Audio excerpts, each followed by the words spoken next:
All right. Hello, and welcome to the very first session of Roll for Damage, where a group of us geeky friends decided to get together and showcase our storytelling through Dungeons and Dragons for all of the interwebs. Before we start tonight's session, we have a few announcements to get through, as the stream really wouldn't have been possible without a lot of people coming together and making this a reality. So first off, thanks to James Elkins for designing our beautiful logo and icon. He did a wonderful job taking all of our ideas and making them into what you see. His information is in the credits section of our Twitch panels down below. Please go take a look at his Instagram at Silver Satyr Designs. Then we have our composer, Spencer Smith, who wrote the music you may have heard during the pre-stream and will hear during the break and post-stream, as well as our introduction that you will hear shortly. His Twitter is @theskalldm. Our official artist for that campaign is Joanna Murasan. She did an incredible job taking our descriptions and turning them into the amazing characters you've seen on Twitter and will see throughout the campaign. Her Twitter is Joanna Murasan Art. Next, we have to thank Red Hook Studios. When we initially decided to do the stream, I knew we'd need ambient music for the game, but had to make sure it was legally sourced. We emailed Red Hook to ask them, and Stuart Chatwood, who composed their music, responded and said that we could as long as he was credited. So a big thank you to him and Red Hook, who can be found at stuartchatwood.com and darkestdungeon.com. Please go check them out. Another huge thing for us, a studio that we reached out to was CD Projekt Red. Never in a million years did I think that they would agree to letting some unknown stream use the music from the Witcher games as background ambiance, but they replied, and as long as they are credited, said we could use it. So huge thank you to them. You can find them at cdprojectred.com. We may also use some music from League of Legends and under Riot Games' Legal Jibber Jabber, with credit having it as our background ambiance. That's allowed, as we don't plan on paywalling our stream in any way, and we'll release our VODs on YouTube once they're appropriately edited. So thank you, Riot Games, for allowing the community to use your IP, and you can find them at riotgames.com. The community itself can also be a great resource, and we want to thank Tabletop Audio for creating some amazing music and sound to set the mood in a campaign. We will also occasionally use their tracks. They can be found in our credits section as well on Twitch and at tabletopaudio.com. Arcane Anthems is another great resource for music under Creative Commons. We may use a few of their tracks with credit for background during some of our games and wanted to thank them for the hard work they put into creating them. You can find them at patreon.com/arcaneanthems. And finally, no campaign would be what it is without some amazing maps to give everyone a sense of terrain and placement. I'm a patron of Dynamic Dungeons, and Tomas, the creator of the maps, he is happy for them to be used in live streams and games. I support them at the highest tier, but even the static maps are really gorgeous. You can check them out at patreon.com/dynamicdungeons. I also subscribe to Dungeon in a Box, which is a neat service that gives you access to assets and adventures for all of your DMing needs. I get both the physical and digital assets and may use the maps and tokens from time to time when setting up encounters in my world. Feel free to check them out at dungeoninabox.com. And then for other static maps, we use freely generated maps for use in the game by Mr. Valor. He was on Reddit, as well as on DeviantArt. They were posted for the wider internet to be able to use in their games. A big thank you for this access, and the maps and thread can be found on Reddit, and we have a link to his DeviantArt in our credits section. And of course, the stream wouldn't be possible without Roll20 itself, the online tabletop gaming tool that provides all the necessities a DM or GM needs to make their campaign a reality. All of the dice rolls and battle maps you see wouldn't be possible without it. You can find the tool at roll20.net. And then, of course, last but not least, we would not be here if not for Wizards of the Coast and Dungeons and Dragons. Without their system to bring us all together to play these crazy characters, we'd have never met. So big thank you to them and Gary Gygax, of course.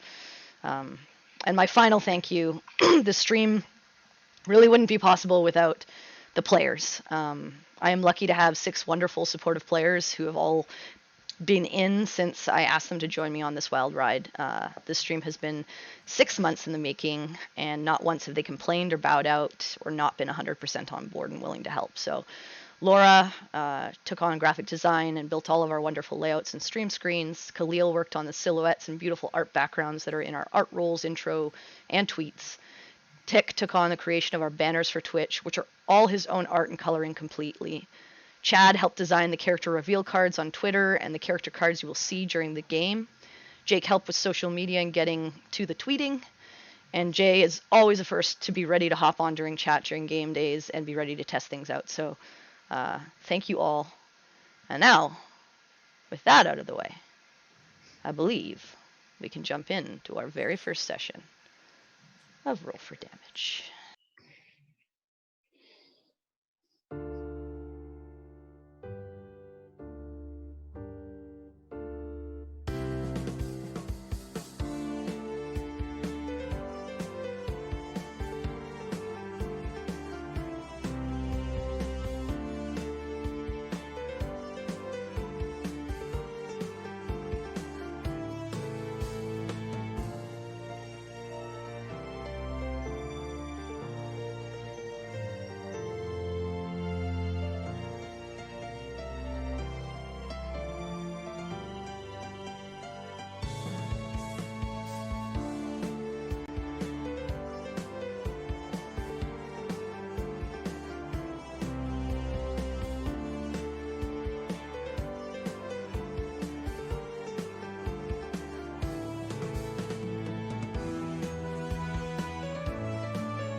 All right, so we're back. Let me just get some nice ambient music to get us started.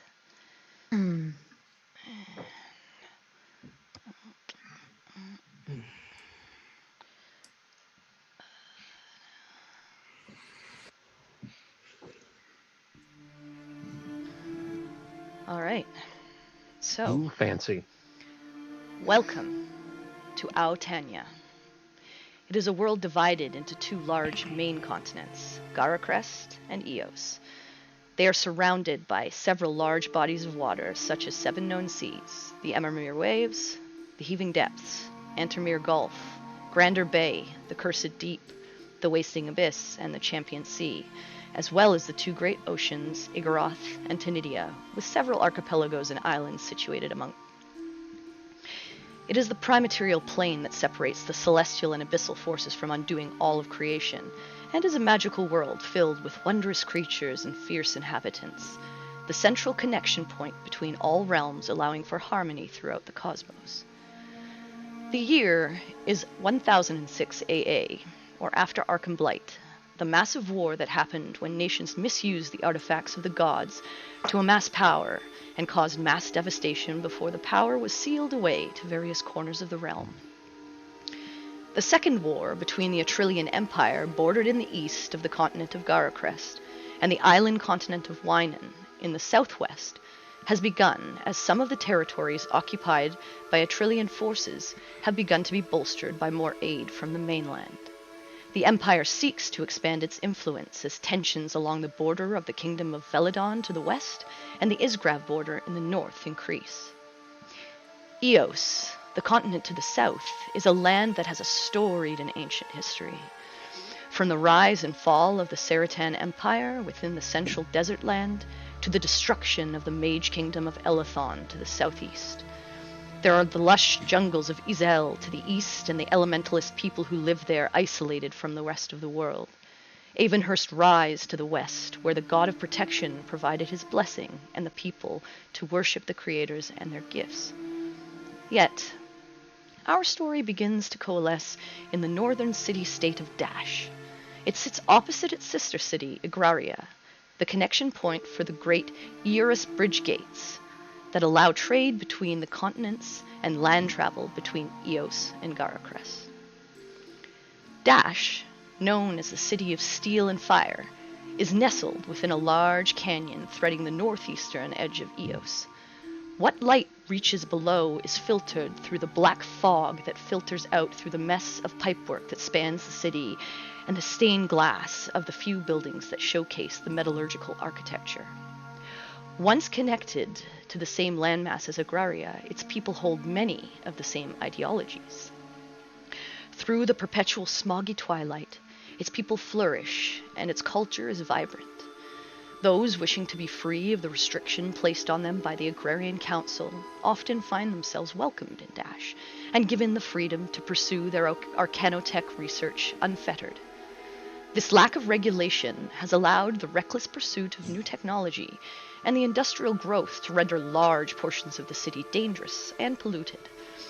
Toxic runoff festers in the city's lower reaches, but the people still manage to live and thrive.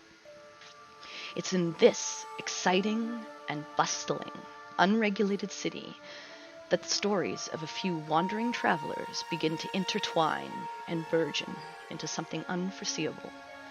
It is within the promenade, just north of Abelmeyer Square, that we come to the Gilded Gear Inn.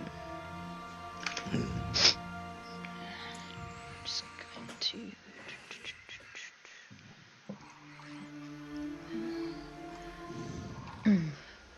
From the outside, it looks inviting, cozy, and well-maintained. Large metal beams and stone pillars make up most of the building's outer structure. It is nearly impossible to see through the large stained glass windows, but the boisterous voices from within can be heard outside. As we enter the tavern through the thick wrought iron door, we're welcomed by the overall jovial air. The bartender is busy handling some customers. It's as enchanting inside as it is on the outside. Metal beams support the upper floor and the light fixtures attached to them. The walls are littered with so many different memorabilia, it's hard to tell if they tried going for a specific style at one time or just put up anything they kind of liked. The tavern itself is packed. Travelers seem to be the primary clientele here, which is probably the best type for the owner. Several long tables are occupied by smaller groups of people.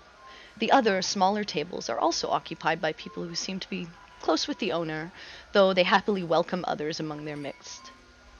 Even most of the stools at the bar are occupied, though nobody seems to mind more company. It is here we come to a young, out-of-place woman who sits at a table alone, marveling at the world around her and keeping an eye on the door. At another table sits a gentleman, keeping an eye on the patrons around him as he scans the room. Laura, Khalil, if you could please describe your characters.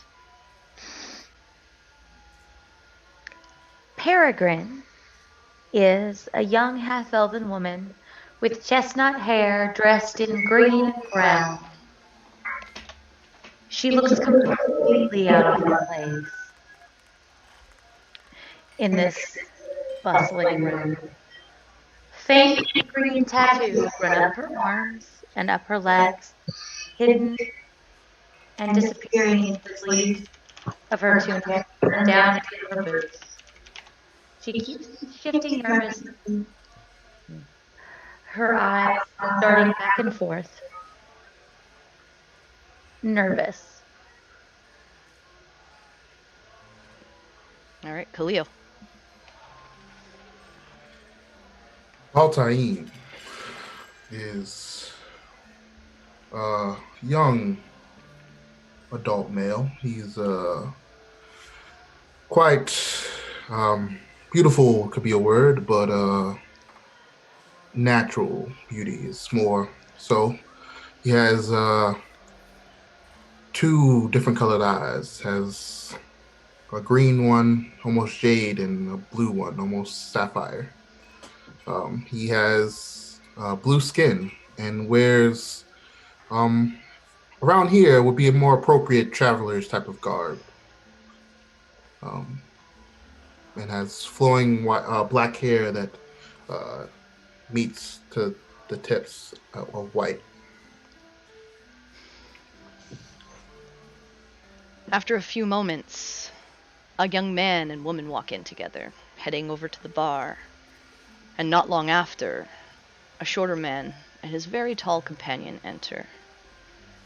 Chad, Jake, if you could describe your characters, and then we'll get to Jay and Tick. Ladies first.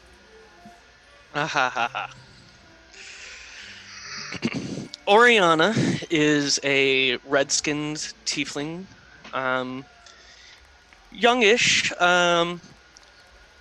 short compared to the company she keeps, but not, diminutive by any means.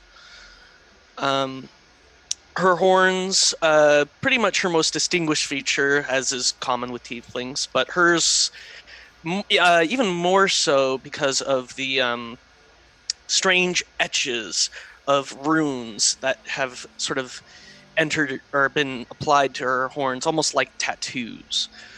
Her sapphire blue eyes contrast with her scarlet skin, and her traveling wear simple yet elegant at the same time.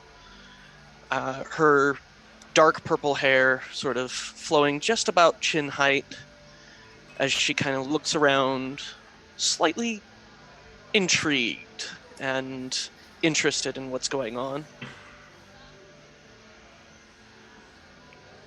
Chad? Okay. So, Quincaneth is pretty tall, about 6.5 feet tall, ginger half elf, has hair about to his shoulders, and part of it's tied back behind, just right in the middle, just to keep it out of his eyes. And he's a pretty beefy guy, like fairly muscular. He's got some chainmail underneath leather, green shirt, greenish pants, fairly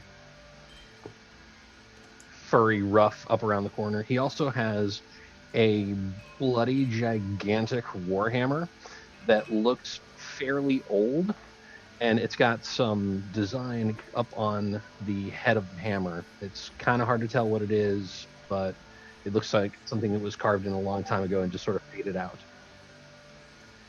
And it's got a fairly close trimmed beard as well. And he looks about as out of place as you'd think for a guy that's that heavily armed and armored to be walking in next to the tiny tiefling, or tiny-ish. All right. Jay, would you like to describe your little man who walks in to the bar?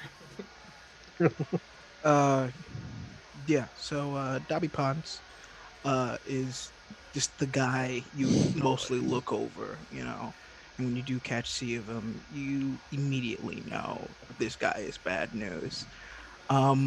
He wears mostly light clothing, but he does have a leather kind of doublet plate, as well as some leather chaps tucked into his leather boots, patches filled with spices and poisons and different kind of, alchemical things, and knickknacks, as well as very gnarly looking scimitar and karambit dagger.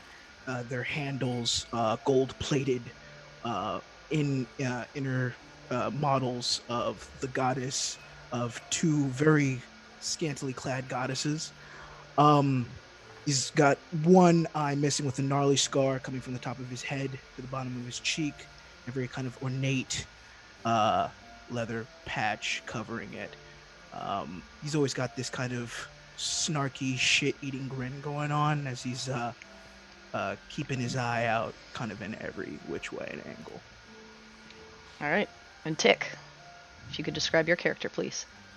All right, so coming in at a whopping 7 foot and almost as tall as the door, fairly large build, definitely severely overweight. You can kind of see a belly, protruding behind the shirt. Simple off-white kind of tunic with some cord that crosses over, with an algae green cloak that kind of hangs behind and a strap of fur across the shoulder. Wide brim hat, kind of sits on his head and hides the graying long hair and almost a close crop graying beard. Simple brown pants with a nice pair of goggles hanging off the belt, and a larger than normal kind of flask canteen hanging off the belt. On his back, you'll see a large kind of halberd, and just kind of making his way in the door. All right. So, what would you like to do?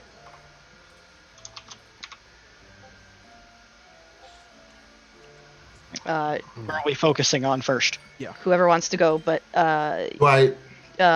Quinn and Oriana walked in, and you kind of are over at the bar. It's quite busy. There's not a lot of space.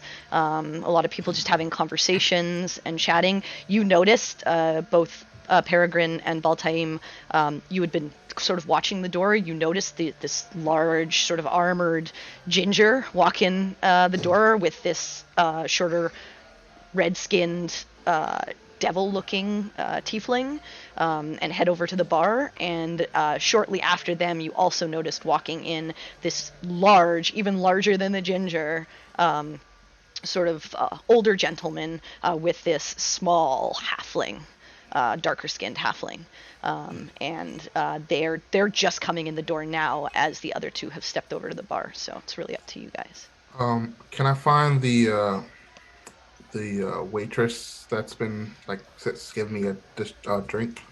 Yeah, sure. You wave her over, and she comes over and she says, "Yes, sir. More of your drink?"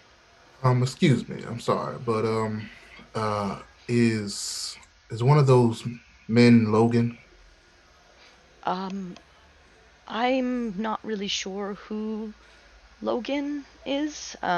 We get a lot Right. of patrons in the bar. If you're looking for someone specific, you might want to ask Jarden. And she points over to the bartender who is serving the various patrons.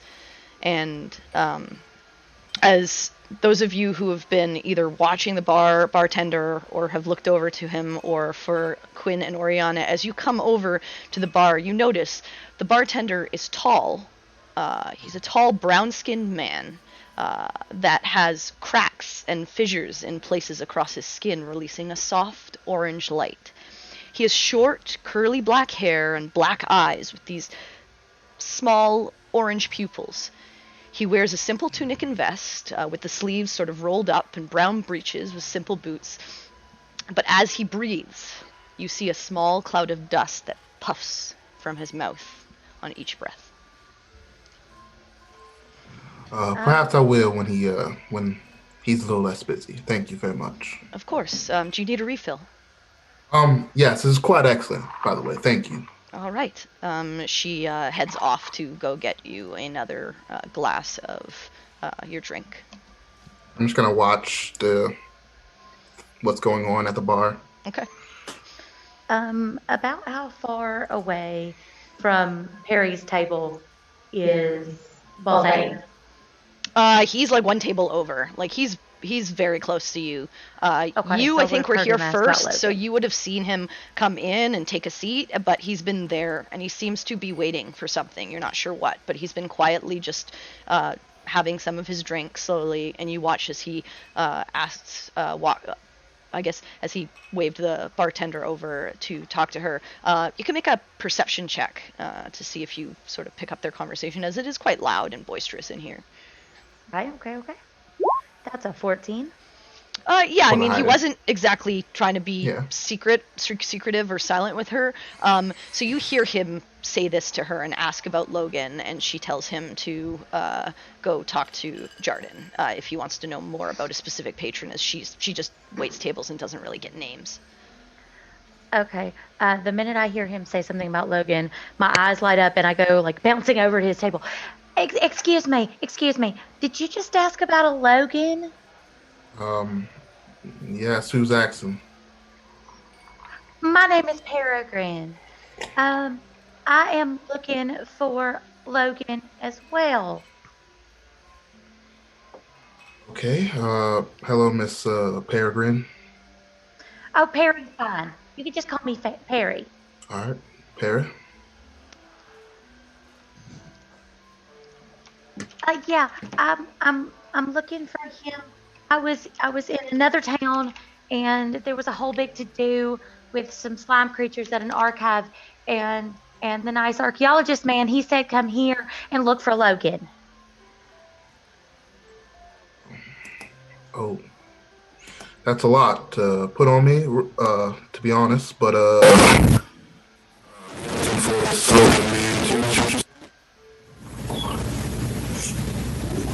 Your audio messed up for a second there. I did. Yeah. Wow. You're good Yeah, now. that was bad. Oh. I said that's you looking for this Logan man too. Yes, I'm looking for Logan. He Fulton Earhart from the other city. He said to look for Logan because I've got some questions for him. Why are you looking for him? I'm also looking for some questions to be answered. I didn't catch your name. I'm so sorry. I'm not really good with names. I'm not really good with people. There's a lot going on here, and I'm not. You're new to Dash. I'm new to city places in general. Okay. Well, the name's Baltayin, and I put my hand out to meet yours. I reach out and I shake it really, really hard. Yeah, Okay. I'm Peregrine of the Ocean. Right, right. Yeah. Wow. I'm looking for Logan for some information. He's supposed to someone that knows him supposed to be coming here soon, but haven't Yeah, really. that's what I heard too. Perhaps we could wait for them together then.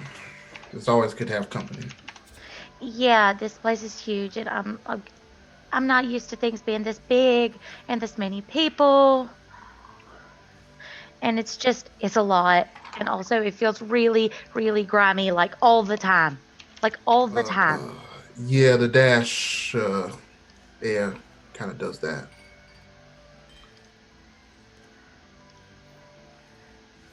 So did the waitress know anything? Unfortunately, she did not. She just I assume just works here, but someone someone I assume will be coming eventually. Okay. Oh, thank you for letting me wait with you. I am lost. I'm not supposed to tell Well, people that because like people will take advantage of you, or that's what my mama used to say. But I I always figure it's better to tell the truth. I have experience with that actually quite recently. Where are you from Um, exactly? well, see, I'm one of the Oshiden. I don't know whether you've heard of us or not. I can't say But I have. yeah, that's not surprising. Um, we live in the Forest of Whispers, Um, but like do I we have don't like any see clue? people. Do you? No. Yeah, okay. I thought so. Hmm. How far is that from? Well, I Uh, guess maybe. Do you even know where you are? Well, I know I'm in the city of Dash, Right. and I took a train across, From but like Igaria. I don't know how far. Um, like I'm not okay. I spent all my time in the forest, and like this is just so much, just a lot. Um.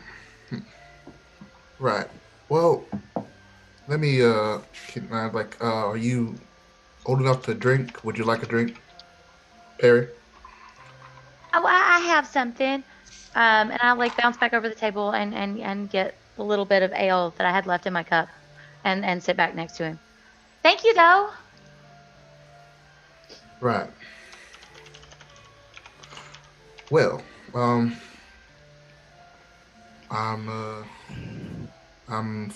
fortunate to have your company.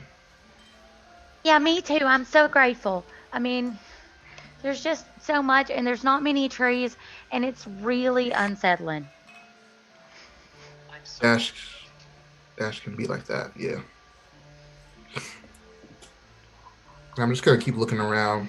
Okay. Yeah, and if I'm gonna there's keep any- watching the door. Okay. Yeah. Quinn and Oriana, what are you guys doing at this point? Well, Quinn, should we find a seat? I imagine so. I'm not really used to this kind of place, so you've done more traveling than I have. I defer to you, honestly. Well, let's sit then. Okay. And I would just go find the nearest table and try and. Okay, so you've noticed, like, coming in here, people generally share, like, there's big long group tables, and then there's this table you watched as one patron, this nature-looking woman, walk over to one of the other tables. So now there's sort of a round table open that has no one sitting at it, and she sat down by this sort of bluish, sort of pale bluish skinned gentleman. So there is an open table if you'd like to sit. Well, Yeah. this seat will be perfect then. Okay. So you guys head over to that table, and Perry and Baltaim, you watch as this larger gentleman and this smaller woman head over to the table that you had just vacated and take their seats. Shortly after, the bar matron comes over and she says, "Hello, can I get you something to start, or would you like food or drink or both?" When is the last time I ate? It's later in the it's early afternoon at this point. So like maybe around noontime. You ate breakfast, so you could potentially go for lunch. Okay. So I just yeah. I mean, what do you got for food? And Oh, right. We have braised oxen and onion. It comes with a glass of port for 3 silver. We have steamed veal and soft cheese. It comes with a tankard of mead for 1 silver. Roasted pheasant with pepper and lemon pie. It comes with a glass of whiskey for 2 silver. Roasted mutton and chopped cheese, tankard of mead, 1 silver, and braised boar and wheat biscuits with a glass of brandy for 1 silver. We can switch out the drink if none of these are to your liking, but that's generally what goes best with each of these pairings. Honestly, I think I could take on the entire mutton. So, yeah, that sounds. All right, the roasted mutton with the tankard of mead for you and for you. She turns to you. Do you have any salads? I'm sure we can make something up for you if that's more to your liking. Would you like a drink with that? Water will be fine. Water will be fine. Okay. For a simple salad, it's probably around 4 copper. Overhear this? Can I overhear this? Yeah, I mean they're ordering food. Okay. You hear her taking the order. So I she wouldn't takes your drink the water. orders. Oh, okay. Yeah, she takes your orders and starts heading off towards the back. At this point, when she took their order, she came over and placed your drink down, Baltaim, your new drink, and heads off to the back. I wouldn't drink the water, by the way, miss. Any particular reason why, sir? Did you get the cat whiff of the air out there? Yes, I did. There's toxic wastes. Oh! Yeah, it kind of smells out there. Right. Like everything, like the air is dirty. And when the air is dirty, it makes the water dirty. I would not drink this At water. least the alcohol is distilled at some point. I did notice that. It's not like it's the cleanest place I've ever seen. This is actually quite better than the lower ends. Oh, well, I assume It's that's worse than this. I assume that the water would be at least cleaned. I know it was very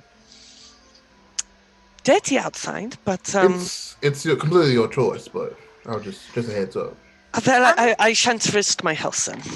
I'm just saying, I came in and I tried to scrub with this water because that air is so dirty that like I felt like all the grit was on my body and it was terrible. And the more I scrubbed, the dirtier I felt. So I would not drink this tub. Well then, I'll see what finds they have. It wouldn't be a bad choice, I imagine. I just raise my cup to them. I thank you for the tip, sir. And about at this point, she comes back and places a glass of water on the table for you, Oriana, and a tankard of mead for you, Quinn. And she says, Does it look... Oh. Sorry, she just says, your drinks, your food should be ready in maybe 10 minutes or so. Does the water look drinkable? Yes. The question you want to ask, does it smell drinkable? Sure, let's go with that. Make a perception check. Uh-oh, here we go. Here we go. It's to clear the stuff that smells like lighter fluid. That's what gets you. Hey. 14. Oh. I mean, you take a whiff of it, and you don't smell anything weird coming off of it, but there are also a lot of smells coming from the bar, just from like the tavern, all the food, all the people in here. This is just the general, you smell like alcohol as you smell the various, meats that have been cooked and things like that. But there's no sharp, pungent smell coming off of the water that you can see, and like looking at it, it doesn't look like there are like particles floating in it. It looks clear and clean. Actually, ma'am, before you go, what vines do you have? Oh, we have a port, if you're interested in that, or we just have like a house red and a house white. A house red would be nice. Okay.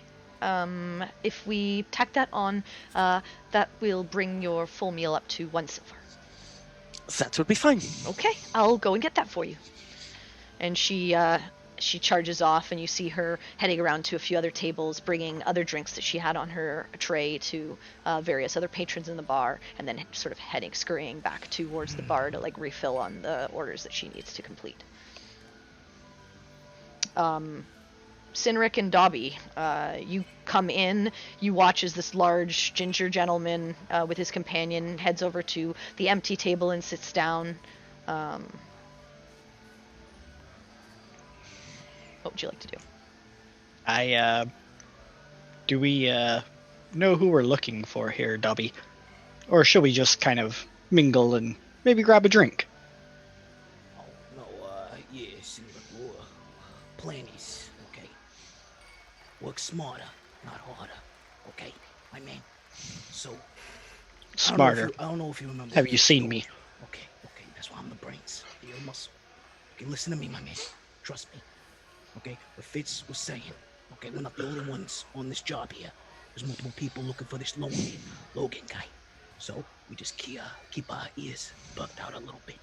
Hey, when we hear the sweet name of Logan, we start buttering up to that person a little bit. Keep an eye open and follow them to the proverbial treasure. If you understand what I mean. So we go get a drink. I like it. We get low drinks, low alcoholic drinks. Okay, we gotta stay sharp here, buddy. Okay. Sure, got it. Okay, cool. All right, so you're heading over to the bar? Yeah, I'm gonna head over to the bar. Okay. So you head over to the bar, and it takes a couple of minutes because the bartender is quite busy with the various patrons that have kind of taken up most of the stools. There's a couple that you can kind of find sort of on the end closest to the door. And as you step up and wait for maybe 2 or 3 minutes, the bartender finally heads over to you, and he comes over and says, "What?" And as he's talking, you see these puffs of air coming out. What can I get both of you? Okay, 2 of your cheapest and least alcoholic ales. Okay, my man. That's for him. I'll take a whiskey. Whiskey for you. All right, and a mead for you. Yeah, Cool. Actually, can I get one of those meads too? No, just give Whiskey and a him one of my mead. meads, okay? Okay? You All gotta right. slow down, Cedric, okay? God. I'm like 4 of you. I'll be fine. All right. So mead, whiskey, and you just a mead. It'll be. Are you two paying separately or together? No, I got the bill, okay? All right. For the two of you, it'll be 1 silver, 2 copper. Got you. I lay down 2 silver. Okay. He heads over, he fills the 2 tankards of mead, puts them in front of you, heads off, grabs a bottle of whiskey from behind the bar, and pours you out sort of like like a finger of whiskey, and places that in a sort of a low ball glass in front of you, Cynric. Okay. DM, as the guy is doing that, Mhm. can I eye this tavern to see, since I've been in Dash so long, I know characters when I see them. Can I do perception or Yeah. maybe investigation? Make a to see- perception. Got you. Let us do this. There we go. Yeah, no perception. 15. Hey, we're getting high. So it's not hard to see. You did notice that large ginger gentleman that looked fairly out of place. Tieflings aren't really out of place, but she was dressed a little differently than most Dashians look. So likely a tourist of some sort, or at least someone visiting the city. The other 2 people that stick out like real sore thumbs are the what you can see as a half-elven woman in like very like greenish nature-based sort of travel clothes, and a like this blue-skinned gentleman who are now sitting together, and you see them kind of talking between the tables, from this larger gentleman and his tiefling companion, and the 2 of them having this conversation back and forth for a few seconds before you see the waitress head over and like take their orders. Got you. Okay. Other than that, around the tavern right now, it just looks like regulars, maybe a couple of other like people coming from what you see are more they'd probably be tourists, maybe staying here a night or 2, maybe leaving later in the day across to take the train or go further into Eos and out of the city. People from Agraria. You do see like regulars and like people who are from Dash, and you might see a person or 2 that seems like maybe they're coming from Veladon or like Saratan, and spending their time here for whatever reason, but they're not really out of place. They look like merchants, travelers, that sort of thing. Okay. Question. Mhm. So between the ginger and the blue guy, Mhm. who looks more on edge? Like, who's really eyeing the bar? On edge. I don't think either of them No. looks really on Yeah. edge. Yeah. They do look. The ginger definitely looks more lost. Okay. Very uncomfortable. And Yeah. then- We see his weapon. Ginger, I'm the probably looking ginger around. definitely. It- Yeah. He has a large warhammer and a shield. Hard to miss. Yeah, he's not concealing them in any way. Yeah, no. And you don't see a weapon on the blue gentleman. Okay. So I'm talking. Oh wait, to Simric. you do. You see a sword, You sorry, do, by his side. but it's- I'm sitting down, yeah. Yeah. Okay, so we see a sword by the blue guy. Okay, cool. So boom. I'm over by Simric by the bar. I'm kind of keeping my mouth from being seen, and I'm keeping my voice low. Yo, okay, I'm gonna point out 2 guys over in the tavern. Don't look like you usually look. Like turn drastically. Okay, just look slightly. Okay. Okay. Okay. There's a blue guy with a sword talking to some really nice looking half elf over there. All right, you see her over there? I'm not looking. Okay, not looking. Okay, look slightly. Okay. So I'll turn just a little bit. Okay.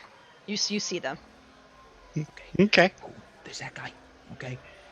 Even though he's talking to that girl, I got a feeling about that guy. He's too clean. You feel me? And then I don't know about ginger guys. He looks lost, but I never trust a ginger. It's the first rule of Dobby plans. Well, they're all soulless. I mean, Exactly. So you keep an eye on the ginger man, okay? He looks like he can take a punch, and I'm not the punching type, okay? So if shit goes clearly, off, I mean, you got shot by an arrow and Yes. about died. Okay, exactly. So you just get close to him, and I get close to the blue guy, okay? But do it incognito, inconspicuously, okay? Got it. So one of those meads were for me, right? Yes. Yeah, you have a mead I'm and a gonna- whiskey in front of you. A glass I'm gonna of whiskey. down the whiskey and then take Okay. the mead and just kind of walk over to Okay. the ginger there. Okay, you just walk over to the table. You see this giant 7-foot tall human man. But he's like Kind of carrying his jolly mead. because I got a drink. Yeah, I mean, yeah, he doesn't look like angry or anything like that, but he just walks over to your table and sort of comes up to stop in front of your table. aye, lad. Might I be able to take a seat here? I won't stop you, sir. So I noticed a nice hammer on your back. It's a beautiful weapon. How balanced is it? I balanced enough. I could probably about take someone's head off if I tried hard enough. Abby's a fine girl. That sounds Anyway. exhilarating. Might, Oh, not this. I'm sorry. Oh, it's just. He always talks about his Warhammer. Well, you should have a wonderful name for a wonderful weapon. A Yes, weapon but with it's a so companion. fucking annoying. Fair enough. So, I take offense. I take offense to that. I must say. I mean, I don't talk about it anymore. You talk about your music and violins and whatnot. And all the fancy music oh, type. look at me. I can sing a fancy song and such. I would play my songs whenever and however I damn well please. Might you play a song for the group now? Entertain us, please. Certainly. And I will pull out my violin. Okay. You start playing something. Make a performance check. Oh boy. Here we go. How this goes. Ooh! Oh, No. Not Oh, great. there it is. is. Bad. It sounds a bit off tune and off tempo and Ah, grates fuck, on your I- ears a little bit. I'm trying to like. And the fix violin it. sounds maybe like it's out of tune a little bit. I kind of want to lean over the table and, whisper, look over to the guy. I hope you swing your hammer better than this person plays their music. I hope I do too. I've seen her play like once before, I think, and she was better than that then. But You fucking heard my songs all over on the ship. Just that doesn't mean I was listening the entire time. Well, I that's just lean over. incredibly rude. I lean over and I look at You the guys heard this tiefling. too. You heard the playing, Yeah. and you're just like, Haven't heard at this point. I flicker a gold coin. okay. Um. He flicks. You get a flicked a gold coin that like pats onto the table and sort of slides in front of you. Luck's grace with you. Maybe keep trying, but I laugh. Maybe next time you play, Oh. stay off the wines. I take the gold coin begrudgingly. Okay, Dobby. At this point, what are you doing? So, So you see yeah. Cedric now sitting down and having like a conversation. You hear like the violin get pulled out and the off tempo, off tune music, and you see the flick of the gold coin from the gentleman. Ooh, got you. I see that guy. Okay, cool. I'm keeping it close to the blue guy. I'm literally trying to I'm trying to stay out of his point of view. So I'm really trying to stealth right now. As Okay, I'm roll a listening. stealth check. There's a lot of patrons in here, so 14. yeah. okay. Oh, Roll a bad. perception. Me. See if we can break 15. That was No. Okay, so you Oh, apparently think we you're can. pretty stealthy. So you're like coming around, sort of like behind this gentleman. But Oh. Don't know what that's there. Should I just roll that again? no, you went to me, but that's fine. Yeah. Okay. So, come behind this gentleman, and you think you're pretty stealthy, and as you're sort of like trying to lean in to hear what he's saying, Baltaim, you hear this like sort of grate against the floor as he knocks into a chair and makes a noise, and the chair sort of screeches sort of beside I you. just clutch my sword, look at what's beside me. You look straight ahead at first, and you see nothing, and then your eyes sort of dart down, and you see this smaller halfling gentleman from behind you. Can I help you, sir? Oh, not really you. I was got enchanted by this lovely beauty over here. What's your name? Do I hear him but not see him? No, you see him now because you've seen Baltaim, and actually at this point, Dobby sort of comes around and kind of like presents himself in front of you and is kind of like smiling at you and basically asking. I have a question. Does Oriana hear this? You're still kind of embarrassed from your recent playing. You do see this exchange. I don't know if you'd exactly make a perception. Let's see if you catch the words. All right.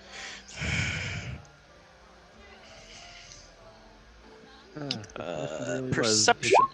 Yeah, no, you're too. Nope. You're too busy. You took the gold coins sort of begrudgingly, and you're like, "What the fuck? Like, why am I playing? It's so much better." Like, what was it? The seawater that caused the violin to become untuned, and you're busy, like, yeah, retuning it. Yeah. Just tuning. Okay, where did you come from? Like, we were over here listening, I swear, the toddlers in the tribe play better than that. Like the little ones, like the little ones. Perry. He's not a toddler. She. No, I'm not talking about the little man here. Oh, okay, right. About her and her fiddle. Oh, right. I look over insulted. Thought you were talking about him. Right. No. I just didn't see him until just now. Who are you? Where did you come from? I'm you can call me Dobby. You know, I'm kind of famous around here. You know, need a job done, you go call Dobby Pons. I have never heard of you ever. I can't say I've heard of your legends, Mr. Pons, either. I haven't either, but then again, I've only been here for about 5 minutes, so I mean, what do I know? I guess I am a little bit off over in Igaria, but... What the fuck are you talking about, Quinn? And at this point, you notice the little halfling man standing there. Oh. Jay might be having headset issues. Looks like he's muted. Yeah. Yeah. I think he's having a small problem. Did he come around the back? I think I was so. watching this, and then all of a sudden, bam! There he was. I didn't catch a hold of his movements but he definitely came around this behind me. But you gotta watch out for those little people. They're kind of sneaky. That seems kind of a rude thing to say. I mean, he is kind of small, and he was kind of quiet, or at least I didn't hear him. But anyway. Oh, we actually know each other, so I mean, yeah, it's all fair to say. Oh. At this point, as you're all sort of having a conversation, you notice a woman walk into the bar. Her dark black hair falls in waves down to about her mid-back, with a few pieces on either side being tightly braided, and the rest of her bangs sort of falling in wisps across her forehead. Her soft features are offset by the upturned smirk she wears and the mischievous glint in her eyes. She wears a long, studded leather duster coat of a dark brown color, with a deep blue, almost black sort of lining that sways as she walks in. The duster contains various buckles lining the sides, and a pair of dragon wings you see are etched in gold on the back of it at each shoulder blade. The armor underneath her coat is a tight-fitting studded leather bodice with pouches and buckles attached to it, also of a dark brown color. Belted on her right hip is a large pouch, and on her left hip is sheathed a very fine-looking rapier with an intricate crossguard. Her boots rise to the top of her calves and are also decorated with a mess of buckles and pouches of dark brown. You see her give a nod to the bartender, and she continues heading to the far end of the bar as he quickly runs over to her, pouring a tankard of mead and places it in front of her, taking some coin as she passes it along the bar. She takes a swig of her drink and glances over the tavern, taking stock of the crowd and sort of leaning haphazardly, nonchalantly against the bar. Is this the woman that was described to me by the barkeep? You didn't get a description. You just said Just it was a you woman. might know. Okay. I'm gonna excuse me, all you you people, new people. It's nice meeting you. Perry, you said you want to meet him. Follow Yeah, me. I was looking for a Logan. Follow me. As you guys are sort of getting up, you see the bartender over by this figure again, and you see them sort of whispering in conversation. And as you walk up, make a perception check for me.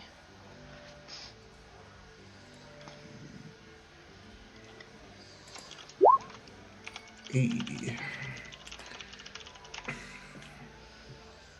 Okay. Perry?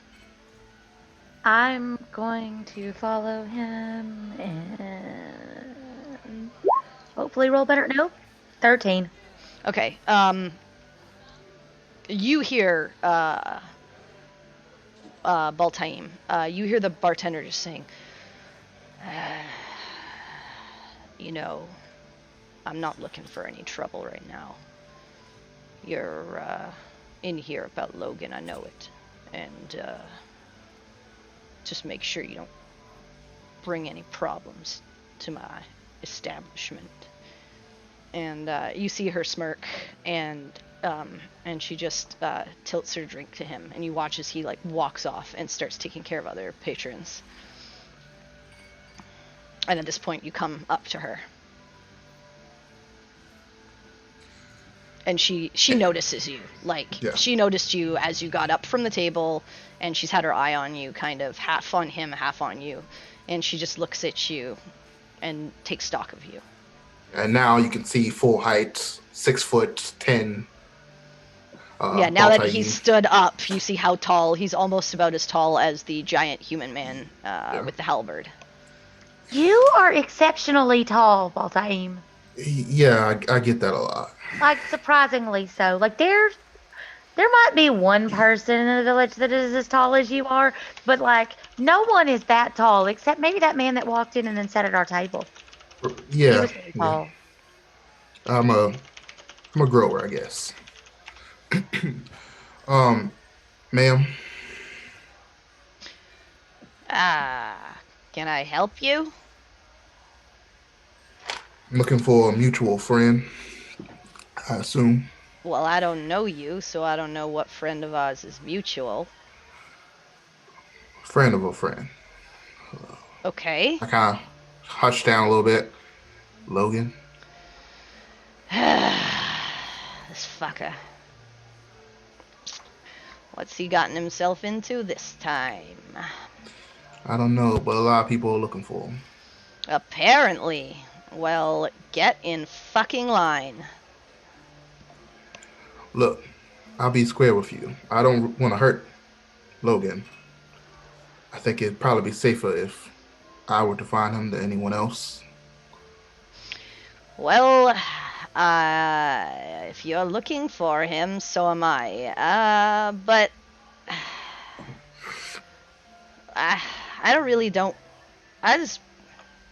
he was supposed to get me some information, and I really would rather not run around the city for him. Perhaps I could do you a favor. Yeah, I mean, this city ain't the best place to be trouncing around alone, and it looks like you got yourself a little something here. And he points. She points to you, Peregrine, indicating that like the two of you are together in some way.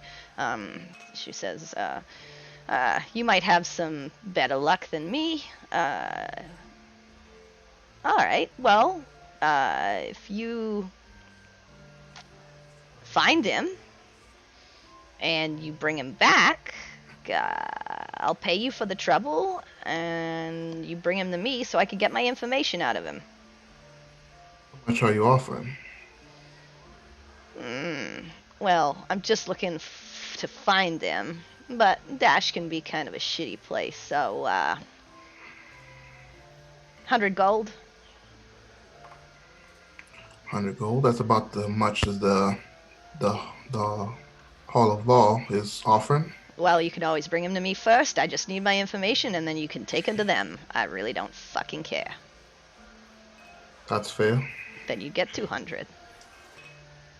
Seems a win-win. 100 is good. Great. So, I don't know where he is. Where did you last see him? Last saw him here.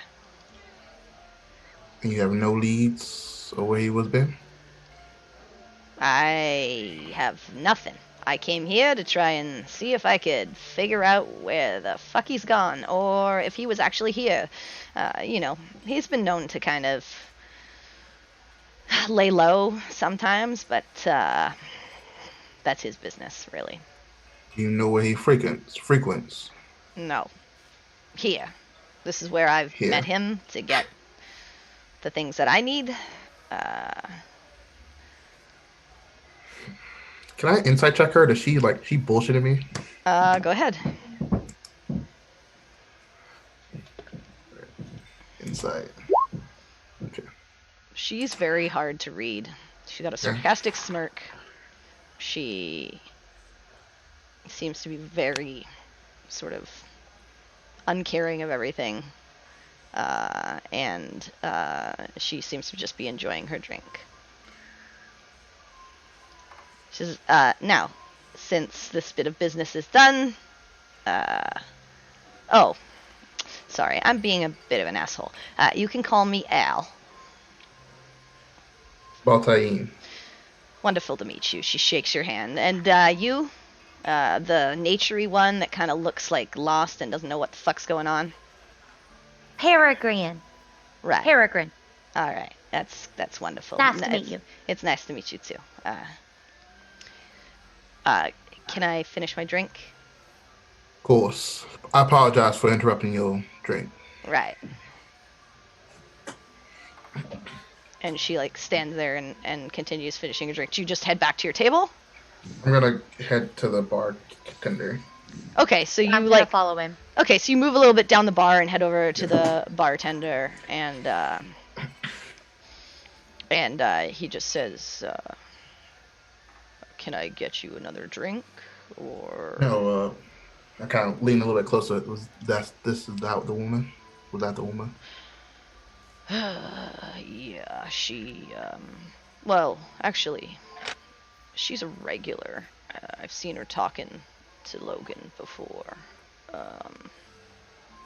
That's not the woman that knows him the most? I thought she knew him. There's a few people who come in that kind of know Logan. There's another one. She might be in a little while. She also frequents the tavern. All right. And her name was Al? Al, yeah. Al.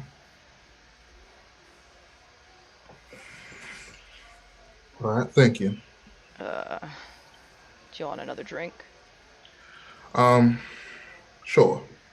All right, he grabs you another mead, and he's like, 5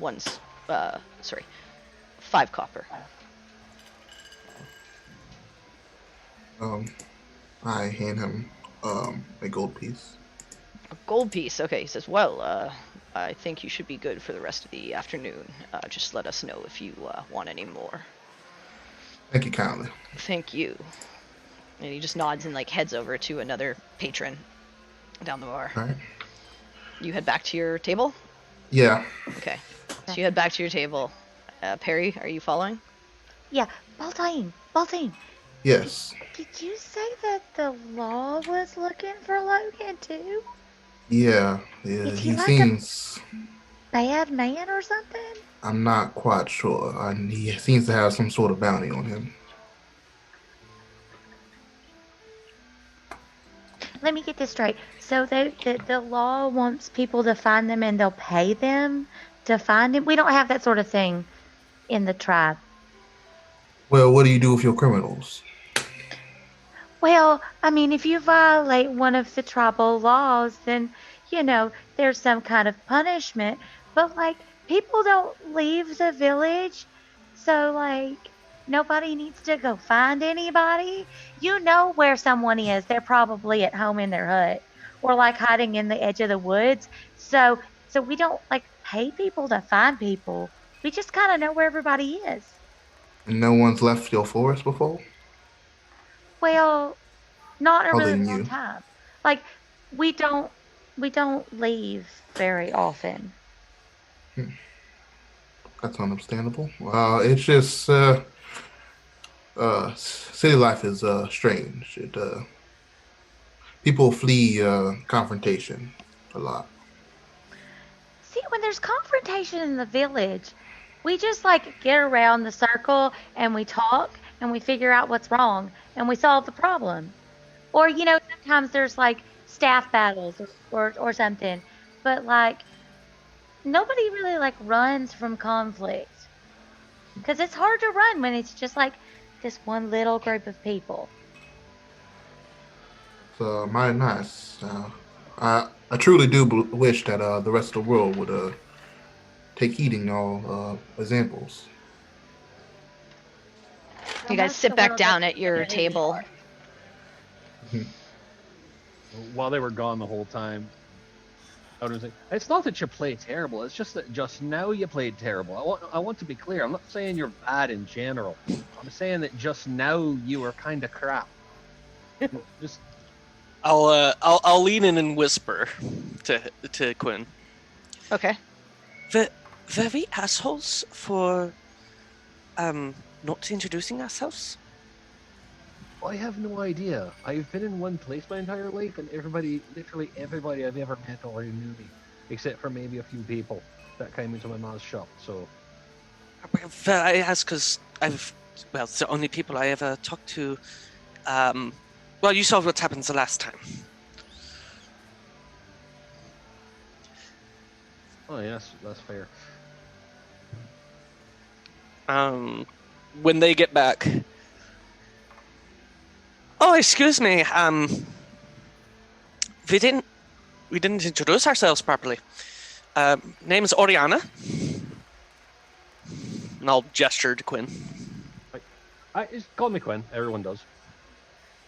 Okay. And, And at this point, you hear this, Dobby and Sinric. As Dobby, you were kind of left standing there as Peregrine kind of ignored you and walked away with Baltaim. But now she's back at her seat, and you're kind of still standing there, hand reached out, kind of wondering, did I lose it?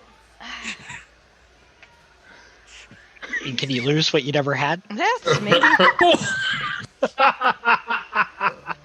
Altaim. But yeah, you hear them introduce themselves. And You can call me Baltaim. Ball. Yeah. Well, if that helps. I'm Peregrine of the Ocean. I mean, everybody calls me Perry, but my actual name is Peregrine, like the falcon. I'm Sin. Simric the Beast, I'm Dobby Sly. Just Sin. I thought you were Dobby Pons. Yeah, Dobby the Sly Ponds. Oh, okay. Keep up, Paul. Okay. It's a middle name. I'm That's sorry, a your new middle name one is to the me. Sly, as in. It's not a bad middle name. It's a moniker. I wasn't born out the womb with Sly with the name, no. That's what you're asking. I mean, to be fair, how would I know? I'm literally just met your man. I mean, you just You might popped be out the of lucky nowhere, one. so Yeah, It quite was also literally, it's quite almost like fair. he was off the bottom of the floor. It's at this point that you see another patron come in. You see a tall, grayish, green-skinned woman step into the tavern.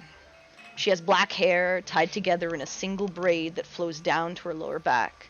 A few wisps of bangs frame the sides of her face and accentuate her chiseled jaw and look of firm neutrality, offset by 2 small tusks peeking out from her bottom lip.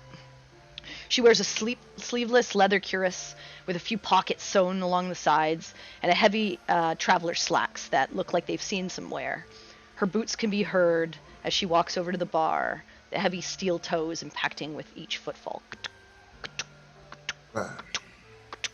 And you watch her make her way over to the other woman at the end of the bar.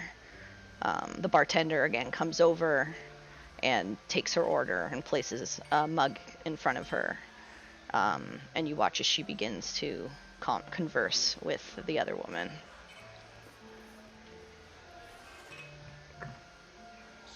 I'm gonna go back up there. Okay, you I'm get not back. gonna follow this time. Okay, so Baltaim gets up again and heads over to this woman. Are the rest of you just staying there?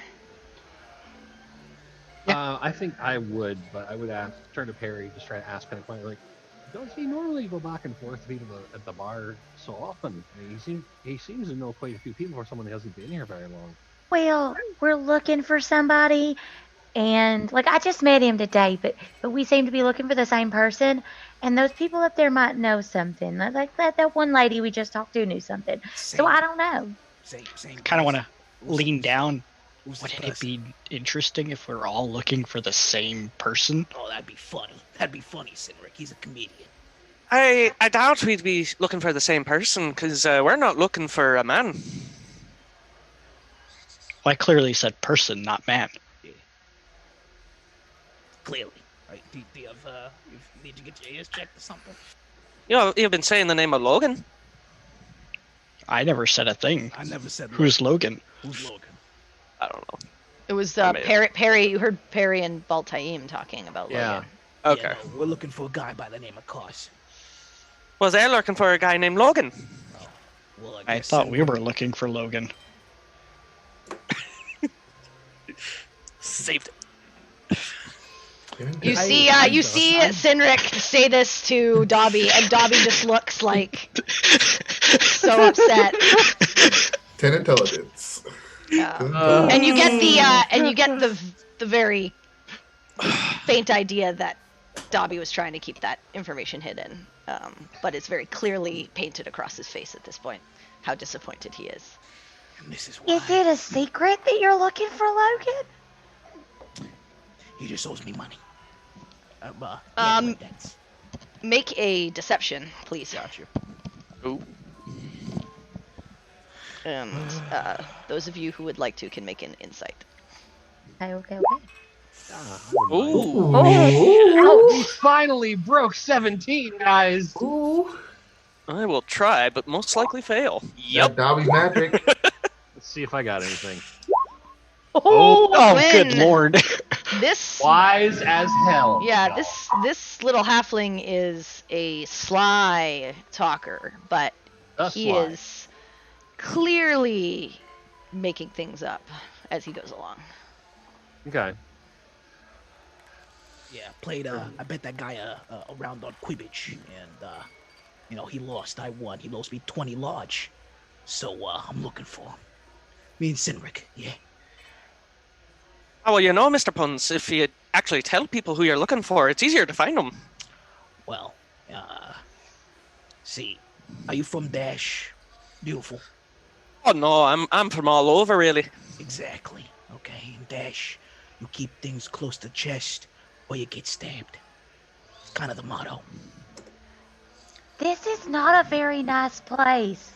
And It's then he really looks- he not. turns But the over good to news Pe- is he probably can't reach your chest. Not yet.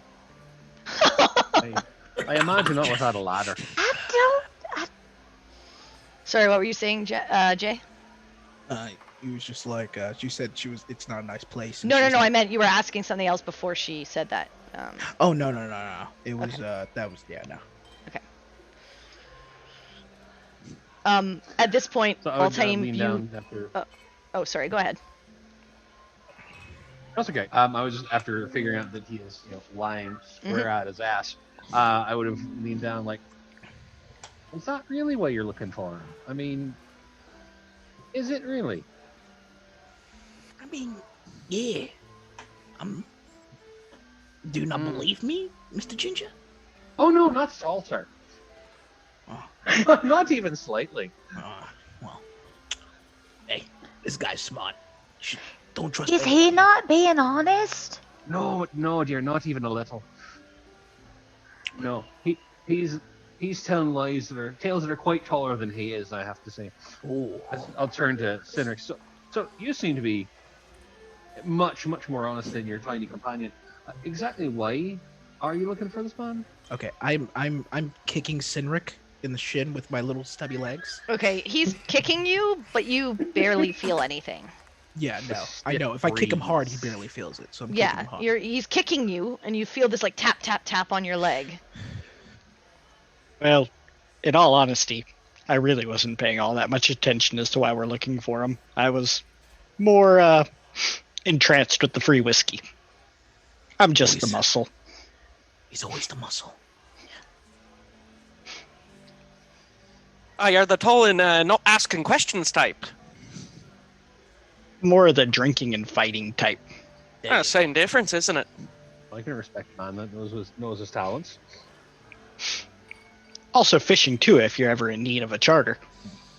And what's your talent, Mr. Carrot Top Man? Being nosy? Well, just a minute. Don't carrots have green tops? Actually, Yeah, I was they about to do. say. That's quite accurate. Okay, Cynric, why you gotta ruin my bobs, man? Okay, But the drinks, and you said stay sharp. Shall I get another whiskey? Yeah. You flag over the bar matron, and she brings another whiskey over to you. It's another keep shoving that mouth without 4 copper. I'm gonna hold up my finger, 2, and then point to him. To who, Dobby? Yeah. Yep. Okay, so to put him on his tab. Okay. Oh, okay. So it's 4 copper. As she comes over to you and gets the money. And at this point, Baltaim, you head your way over, and as you're coming over, you see Al, who notices you heading over, and she sort of pats the other woman and points. And they both the other woman sort of grabbing her drink turns around to you, and they both sort of look at you. And she's like, decided to come back again? I think we're looking for you, madam. What you looking for? I think we all know what we're looking for, Logan. Really? And she turns to the other woman, and the other woman just gives this like shit-eating grin and shrugs her shoulders. She goes, I ain't seen Logan for a while. I know he's in trouble. We're friends, but he doesn't tell me everything. Look, and she's kind of paying attention to you, but mostly talking to the other woman. She's like, the only place I could think that he might be, and she lowers her voice, and she's like, he has a safe house he uses when he needs to lay low. It's in the gorge. He might be there. I don't know. I can't guarantee it, but it's a starting point. Can I insight check that? Go ahead. Also, can I perceive that? Roll a perception for that. You are way over at the tables. Gotcha. Okay, So cool. probably not, no. Yeah. Okay. In the middle of being harassed by. Yeah. That's true, yeah. You Yeah. could probably Several try and people. stealth over there if you notice them It's leave. hard. Like, these people are very hard to read. Yeah. You can't really tell, but seems like the only information you kind of have at this point. He said the gorge. The gorge, yeah. And then she turns back to Al and she goes, "So, I mean, you'll make sure he's okay?" And Al's just like, "Make what am I? His fucking bodyguard? No, I wanted information from him. I don't know what the fuck he got messed up in. I don't know who he's been screwing. I'm just here to get what I came for. Look, I have tasked this fine gentleman right here to bring him back safe and sound, and he'll bring me what I'm looking for, and then Logan can figure out his shit for himself." And she kind of like gives a sort of rough look to Al, and you see her kind of shrug, and she goes, "Okay, I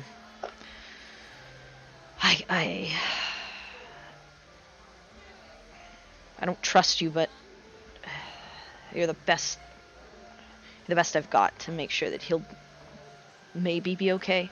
And she takes one of those like bar napkins and kind of like takes out a little like quill and like pen device and draws sort of a map and hands it to you, Baltaim. And goes under my armor. You put it under your armor? Like inside my armor, essentially. What? That's where you're putting the little map that she gives you? The little map. Okay, yeah. Mm-hmm. So she like draws it out and she's like, that should give you the directions that you need. I can't give you much more than that. Thank you. No one's seen him in a few days. I don't wish to hurt Logan, so you can be at ease on that. All right. Well, I hope you find him. I haven't been able to. Thank you. I hope so too. And I'll head back. She just nods, and you see the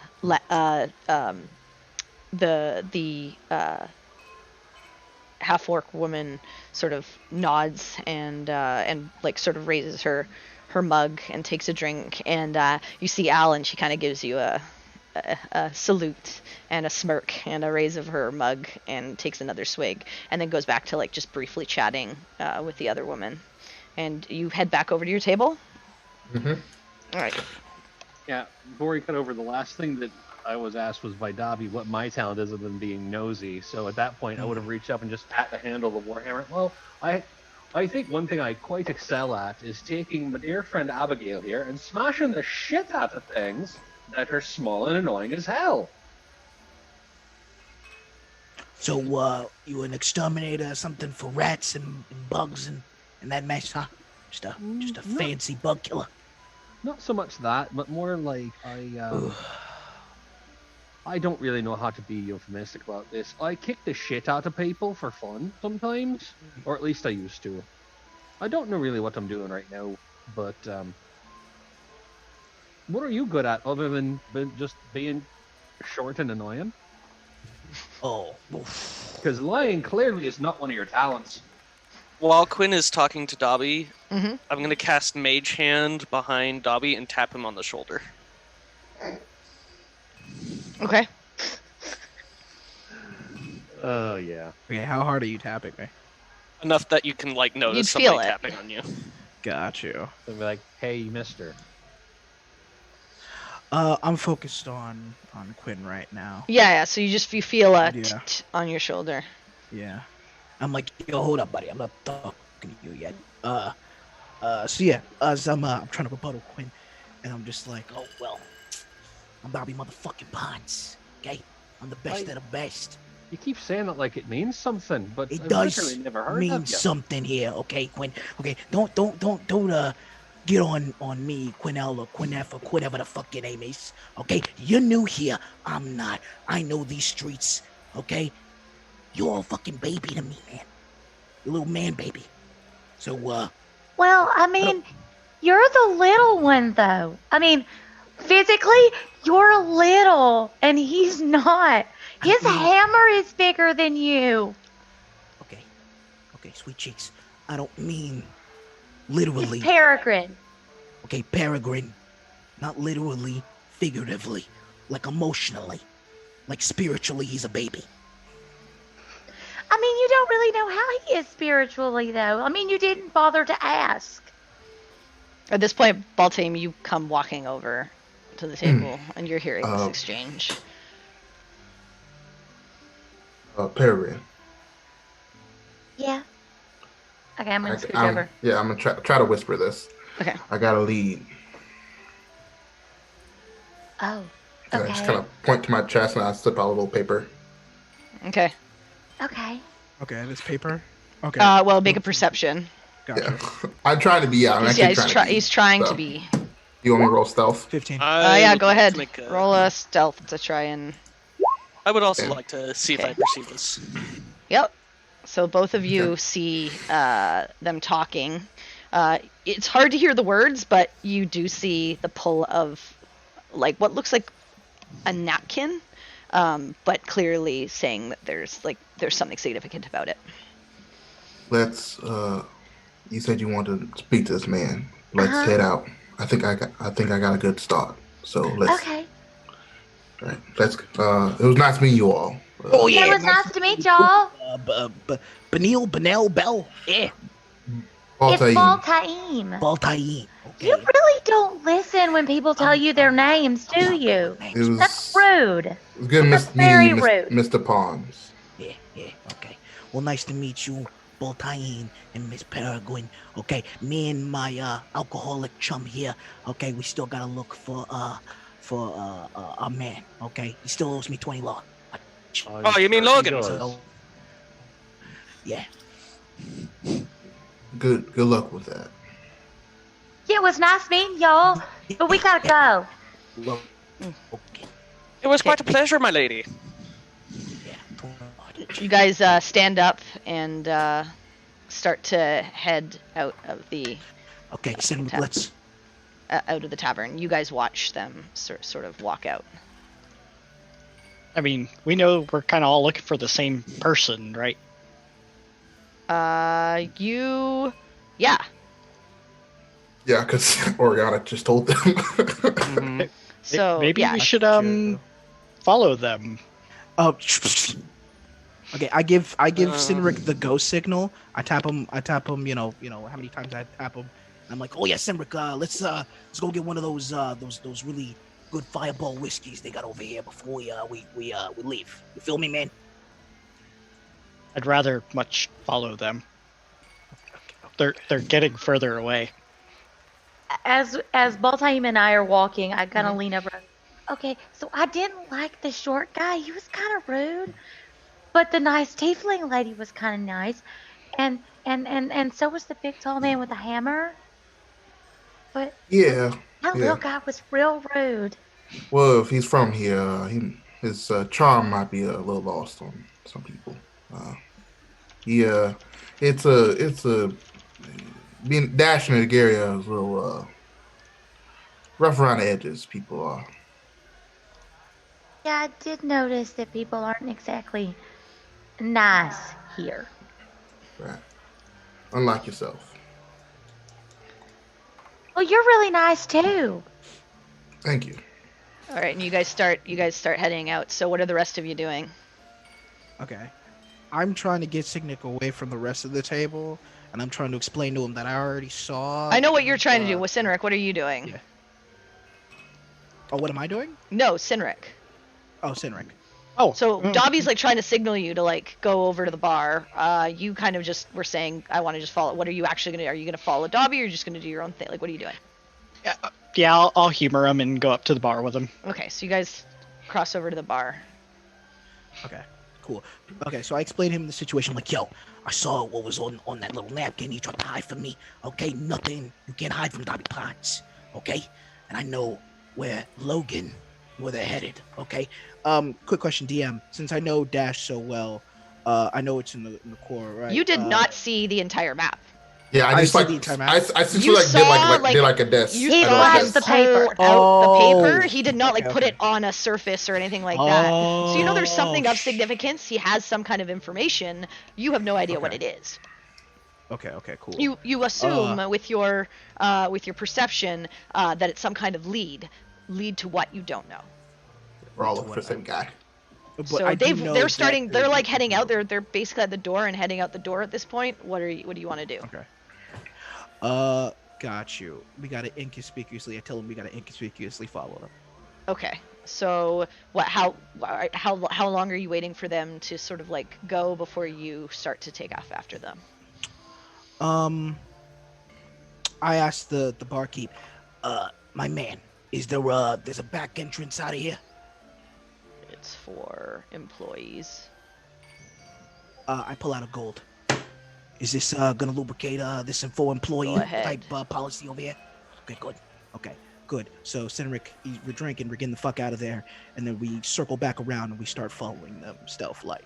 Okay, so you're doing that quickly. You're like going out the back Yes. entrance like as fast. Okay, so you're like dashing out the Yeah. back entrance. I'll say at this point, they're gonna be probably about 50 feet ahead of you. Okay. Because you guys are just oh. they're just casually walking and taking their time, Mhm. and you guys were like rushing out. But this is a fairly large tavern, and the back entrance takes you to the back, which is the complete opposite side of the front. So by the time you like rush up, come out of the sort of the alleyway on the side, and like peek around to start trying to follow them, they're about sort of 45, 50 feet. Gotcha. Quinn Do and we see them now or no? you do. You see them. Yeah. Okay, They're gotcha. not stealthing through the crowds. They're just generally walking out. Oh. I assume you're trying to look non-inconspicuous as you like walk Yeah, out of the inconspicuous tavern. as possible. No, I'm talking about even with- Baltame and Peregrine. I Yeah, assume you guys are we're- just- Yeah, we're Well, just I gonna might- casually. yeah, you put up your hood or whatever. I put my but- hood and my little scarf over my mouth. to Yeah, keep the that's air. fine. But you guys are just trying to look like tourists to this area, Mm-hmm. kind of thing. Okay. Yeah, and so you see them, but you see them like casually walking. But there are a lot of people on the streets. So you want to stay close to them. Quinn and Oriana, what are you guys doing? As these two sort of the two get up and sort of bid their adieu, walk out, and the other two kind of head to the bar, and then you watch them like dart in behind the bar and go somewhere. So as soon as it's just the two of us, I'll lean back in and, Quinn, Mhm. do we have any business here? I just need to try and ask around. You know, Do you ask want to some maybe? questions. Do you want to maybe follow these interesting characters? I think actually that the two of them need to know that the small dishonest man is trying to follow them since they seem to be looking for the same person, and I do not trust that little shite as far as he could throw me. Yes, the woman with the blue man, very nice, very kind. I think we should follow them and let them know. And I would just get up and just drop money for the food and drink on the table, and Okay.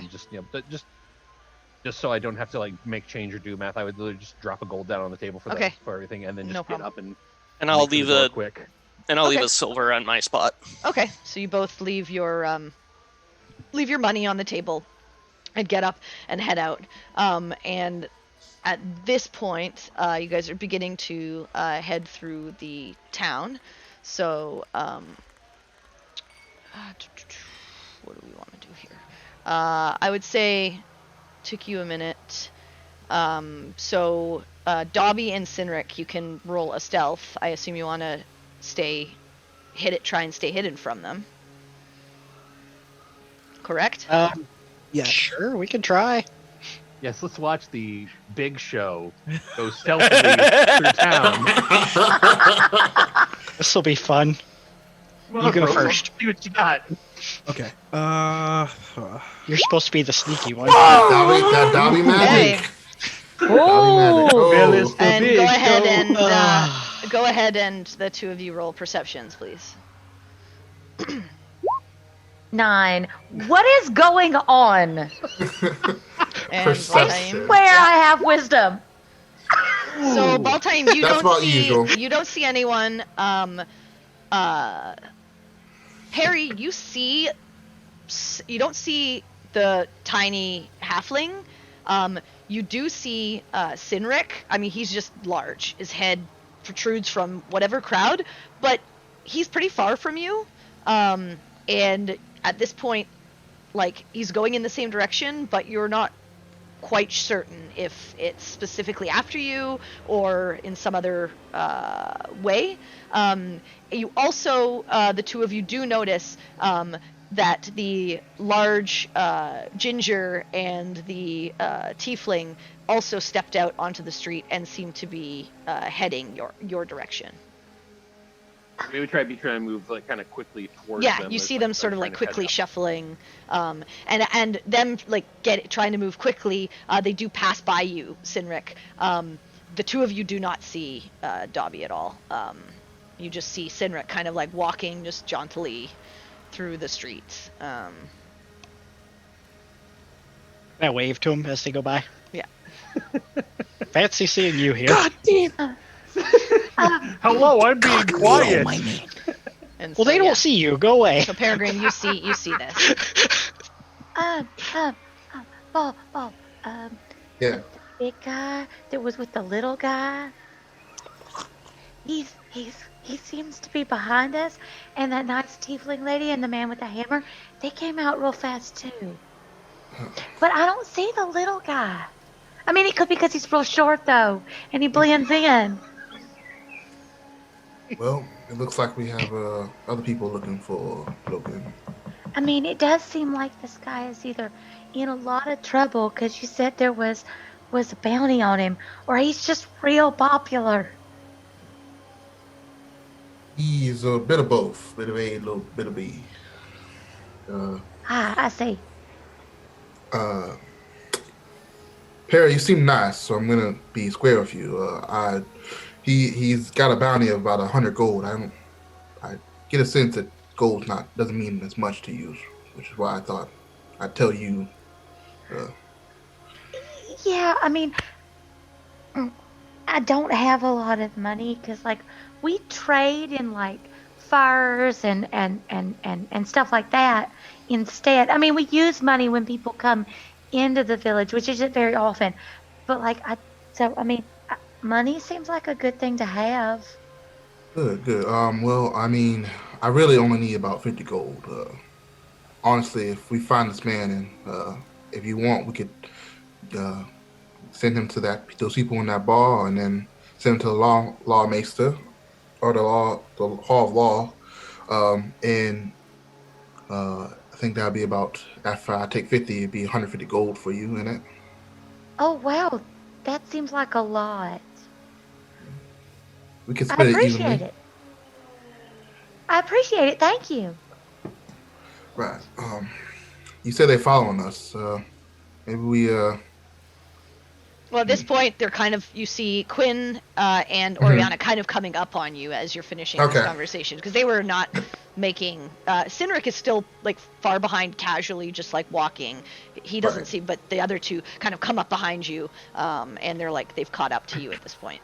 I'm just like lightly holding my sword, not like super aggressively, but just have my resting my hand on the sword. Mhm.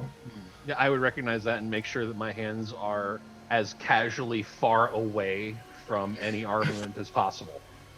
Can we help you, Miss Oriana? Was it, and Quinn? I thought you might like to know that that little shite is he came out of pretty quickly after you, as well as I'm sorry, you can see the walking tree of a man just back there. They seem to be trying to come along with you since I gathered you're all looking for the same person. I mean, I don't see that little one anymore though. Like that short man. Maybe he's hiding though. I mean, I see that big guy. So do I see her point at me? Because if I do, I'm Yeah. gonna wave again. Yeah. Yeah, I'm not being little. She points to you, and you see him wave right there. over the crowd. I kind of wave back awkwardly. Hey, that one seems nice enough, but the small one, I don't Right. I mean, I get I that don't know feeling. what he's in. I get the feeling he might not be very smart though, and that might bother the other guy. Which one are you talking about now, as far as not being that smart? Well, I Because mean, the one he keeps waving like every time I turn around. well, that's just him being friendly, I imagine. Yeah, but every time he talked, that Dobby fella, he seemed real annoyed. Well, I mean, I seem quite annoyed by literally everything, That's true. me included. But then again, fuck that guy. Well, okay, so there were some people in the village who were kind of short, and like they were shorter, and so they seemed to like be meaner to seem bigger. So maybe that's his deal. I mean, she might be onto something. I'll just like directly head towards Sinric. Okay, so you I'll start follow. turning back, and you Yeah. guys head back towards Sinric, and you see all four of Yeah, them. I'm casually Yeah. going towards them. Yeah. I mean, I'm not. So you guys dashing kind or of like anything. meet I'm in just, you guys kind of like meet in the middle. Friend, Sin, I think you said. Sin, yes. Y'all awful lot of hurry. You need something from us? We forgot. No, it seems we're all having the same goal, and since you're off in a rush, we're well, I'm off to follow you. The little guy is probably around somewhere. So you're looking for this man too? I am. We are. Why? Again, I really wasn't paying too much attention. I just know if we find him and find if he's alive or dead, I get some more coin. Well, perhaps we can level with each other. Well, I mean, I you know just where he's did. at? Well, I assume I didn't know where he stealthed off to, considering I'm, lumbering in the middle of the street. I mean, I'm sure he's around here somewhere. Mr. Pons. I'm just gonna, look around and try to see him. I mean, Yes, oh, well, you're the stealth. famous You're Dobby. like following them. You're hearing them talk, and you hear Gotcha. Sinric basically how spilling the far- entire how- beans of everything. Yeah. Well, I hear don't- that. I'm not How spilling far everything. Am I No. away from? Oh. Probably. I mean, I would assume that stealthing, you'd have to. You'd be a bit slower, so you'd want to stay a bit closer so that you don't lose too much distance on them. So you'd be maybe like 20 feet away, 15, Gotcha. 20 feet Okay. away. So like I'm overhearing this, and I'm just like, fucking Sinric. Every time you get drunk, you got those fucking lips like a fish. I'm talking this internal monologue. Okay. What he says, Mr. Pons. I'm like, yeah, what's going on, blue guy? So you Oh my see him God. like come Oh, out. there he You is. see him Oh, like there he is. skitter out of the crowd. You're, Just popped out of nowhere. you're quite good at not being seen, I can tell. It's a perk of being 3 feet tall. Yeah, exactly. Okay. You're looking for Logan. I'm looking for Logan. Okay, understand? I want him alive. I'm not trying to get him hurt, because if he's I dead, don't want him dead either. Well, why I would don't we want him want dead him? either. Why would we want him dead? Okay, I he just needs- want to talk Cities to are him. not so nice okay, a place Peregrine, sometimes. listen to me. Listen to me. Okay, Logan has some information that everybody wants. Okay, he is a commodity, and depending on who gets him, he's gonna die. Now, my employers want him alive. They're not gonna torture him. They just want the information that he owes them. Okay, and then they're gonna disappear him. Okay, he can go anywhere. No one's gonna look for him anymore. Okay. So it's my plan to get him alive. Because if we don't bring him in alive, me and Sinric don't get paid. Okay. And next time, Sinric, stop talking, my man. Okay. Look scary and buff. It's your job. Frankly, I mean, I did find a better lead by being nice and honest with these people. go a long way. Frankly, This is free. I mean, you do catch more flies with honey. Or at least that's what my daddy always says. Mr. Pons, frankly, we Usually want when the there's same thing. flies, there's rotten stuff abound. Basically, yeah. Okay, but also bees. So he also used to say bees. But I mean, Wait, what? Okay, we're back on this. We're not talking about bees, okay? So, since we want the same well, I thing, know we're not talking about bees. It's just a saying. These are good. We get mead from honey. Okay, pal. Since we're the ones that are really on this guy, okay, how do you want to split this, man? Okay, who's your employer? Who's hiring you to get him? frankly, I mean, I just need about half of the reward. Either the woman in the bar or the Hall of Law. Okay, but yeah, who hired you for how much? I didn't get hired by anyone. So you just want the award? What was his basic award? 150 gold? Yeah. About 100. Okay. I can get us more. The thing is, though, I'm already kind of split in half with Sinric here, but I can cut you in. Gonna be an easy deal. Okay. Well, and if we all work together, it's a lot safer because a lot of bad people are looking for him. So well, if you just need his see, Why are information, bad people looking for him? because he has information that they want. if you just need his information, why can't you get We it? need him alive for the information. Okay, well, I mean, you keep acting like we're gonna kill him, but nobody here is trying to kill him. Well, I then- just won't talk to him. No. I know you're not gonna kill him, okay? I'm trying to broker a deal with Mr. Ball over here, okay? Because he wants to get paid. I want to get paid. And Sinric, he really wants to get paid. Isn't that right, Sinric? I'm gonna take a sip of my flask. That's a yes. Well, canteen. Mhm. Just kind of not say anything. It's a really intense yes. So you need to take this man first, is what you're insisting? Exactly, okay? If you come with me, I can cut you into the deal, okay? I have to have him alive. Understand me? Any means necessary. I need to bring him back alive. I mean, do I believe you? Make an insight check. Are you lying to me, Dobby? I want to believe you. Are you gonna roll? I want to Find out. believe you. I mean, if it helps, I can lean in and whisper to him. He's pretty obnoxious, but his coin is usually right on spot. So yeah, you feel like he's being pretty, at this point. I mean, he's a sly character. Yeah. But you feel like for he's sure. being pretty honest about like what he's looking for. At this point, he kind of seems like he knows you have something and he needs it. You have the power. All right. My father said never to trust halflings because they usually do a sly deal, but Seems a bit racist. speaking It's not racist, halfling, Joe. he's a halfling. Exactly. Oh, wow. All right. So, So you guys we start gotta do- heading Okay, cool. down the street. Mm-hmm. Okay. So, you know that you're in the promenade, and the promenade is the entertainment and commercial zone located above the gorge level of Dashe.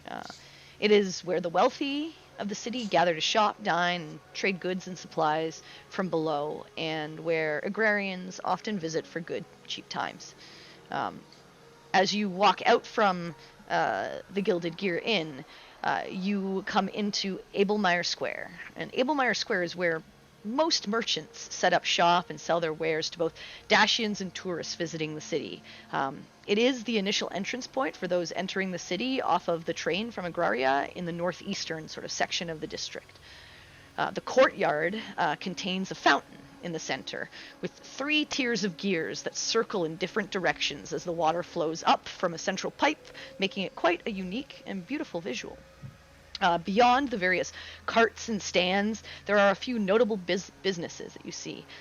One with a sign called Wenthrus's Wares, another one across the way called The Bold and the Beautiful, and another called The Technical Traveler. You know that if you continue sort of into the square and down the street, sort of on your left, it will take you towards the platform, where you can go down to the lower levels, the floating disc. I think we're headed to the gorge. Okay. You have no idea what that means. Yeah, I don't. Neither of you do. Yeah, Dobby, you know. I know. And Sinric, you obviously know. The other two of you don't really know either. what's the gorge? I have the same question. What's I'm the not quite gorge? sure. That My is a question that it's kind of hard to answer. It's literally like the 10th circle of Hell's. Yeah, it's Hell's asshole. I like to call it. It's nicer than the caldera. True. It's nice to call there though. my father's warned me about the lower districts of Dash. Yeah, no. A lot of people end up dead there. I spent 2 years of my life slumming those streets. Crazy times. Well, Mr. Pons, why don't you lead the way since you know it so well? Well, where are we exactly going? I just know you have a piece of paper. Let's take it out. I'll show it to him. He shows you a map, and it leads further sort of into the gorge area, and it's like maybe the sort of more eastern district of the gorge. It looks like it's a nondescript sort of building nestled within sort of a more warehousey district of that region. Got you. Would I know of this place? You'd know the area. You wouldn't know of the place because it's not like there's no businesses or anything like that that specifically stand out in that area, but you know how to get there. Got you. Okay, yeah. No, I've been here. I know how to get here. Got you. Just make sure you don't look at anyone in the eyes too long. You feel me? People get a little jumpy around here when they start seeing new people moving around the gorge. Oh, yeah. I mean, I kind of point to my blue skin, like 6 feet tall, like self, just kind of noticeable. I mean, there's no helping you and Mr. Ginger, but I mean, but everyone else just don't look anyone in the eyes, okay? Just keep going straight. Follow me. Good old Dobby will lead us to this proverbial treasure. I mean, I feel like the only two people who do fit in around here are the really tall one and the really short one. I mean, my clothes are the color of trees. I don't think there's a lot of those around here. Trees here. Like, okay, there were like 1 or 2 trees as I was coming into town, but there are not enough trees. I did notice that there's an absence of trees. Welcome to city life. Yeah, this is What he's saying is keep an eye on your valuables, and you're not going to make friends where we're going. Right. I do not like it here. I hold my violin tighter. Yeah, I tighten my grip on my staff. Well, I tend to not make many friends in a lot of places, but I will say this: anyone tries to take my hammer, and they can take it right in the face. That very well may come to fruition. Delightful. I wish to see it in action. Real quick before we continue, we were talking about splitting the pay, but how are we splitting it? Right. Look, I will say up front, no matter what, I need 50 gold up front. Oh, I wasn't saying I wanted any. Right. I'm just here to learn the story, and you see she's writing in a little pocketbook. Okay, you need 50 gold up front? Exactly. Anything else? Mm-hmm. So okay, so what, 50 gold up front and that's just it? If that's what you prefer. Okay, what about 25 now and 25 after we get Well, this guy? sorry, not like up front right now. I mean, like 50 gold. Oh, and all in all said, I will need 50 gold. Oh yeah. Oh, that's not a problem. Ball, I got you, man. I got you. Just like Sinric said, I'm always good when it comes to money, especially with my employees, which you will now be under one of my employees. Yeah. Altium just used hyper voice. I do not want to work for you. No, I'm not paying you. You're not working for me. I mean, hey, ball here. We made a deal with partners, but we're also, it's also my employee for now until he gets his money. But yeah, just how I do. But here's 25 gold now. Okay, he hands you 25 gold. I'll tell him. All right, I'll put it away. Don't stab me in the back with that wickedly magic-looking sword. You feel me? I mean, It looks like a regular sword to me. I mean, it has a strange grip of ornate design, but you can't really tell much else about it. I mean, so do you with your two women. The naked hilt women. is golden and ornate. Yeah. All right, so are you guys heading off? Yes. Okay. Yeah. So, following Dobby and Sinric, you head off down sort of this. You can head through the square, and you hear the various vendors calling out, and various people walking over and buying, trinkets or food from various stands. Some going into in and out of the shops, and you continue down this other sort of main street that heads off from Abelmeyer Square. And you see in the distance this large looming sort of structure on the eastern side of the city. It is this large, multi-tiered, glowing, somewhat arcane elevation system that is supported by these three vertical structural beams, which you can see span the entire height of the city, and you can see it goes where you are to the top of the canyon, and is likely the way to get out of Dashe and onto the continent of Eos and be able to travel perhaps towards Saratan or Avonhurst Rise or wherever you would kind of like to go on the southern continent. And this is also where Dobby is leading you towards to potentially also go down to the lower districts of Dashe. You continue walking through the various crowds. It takes you about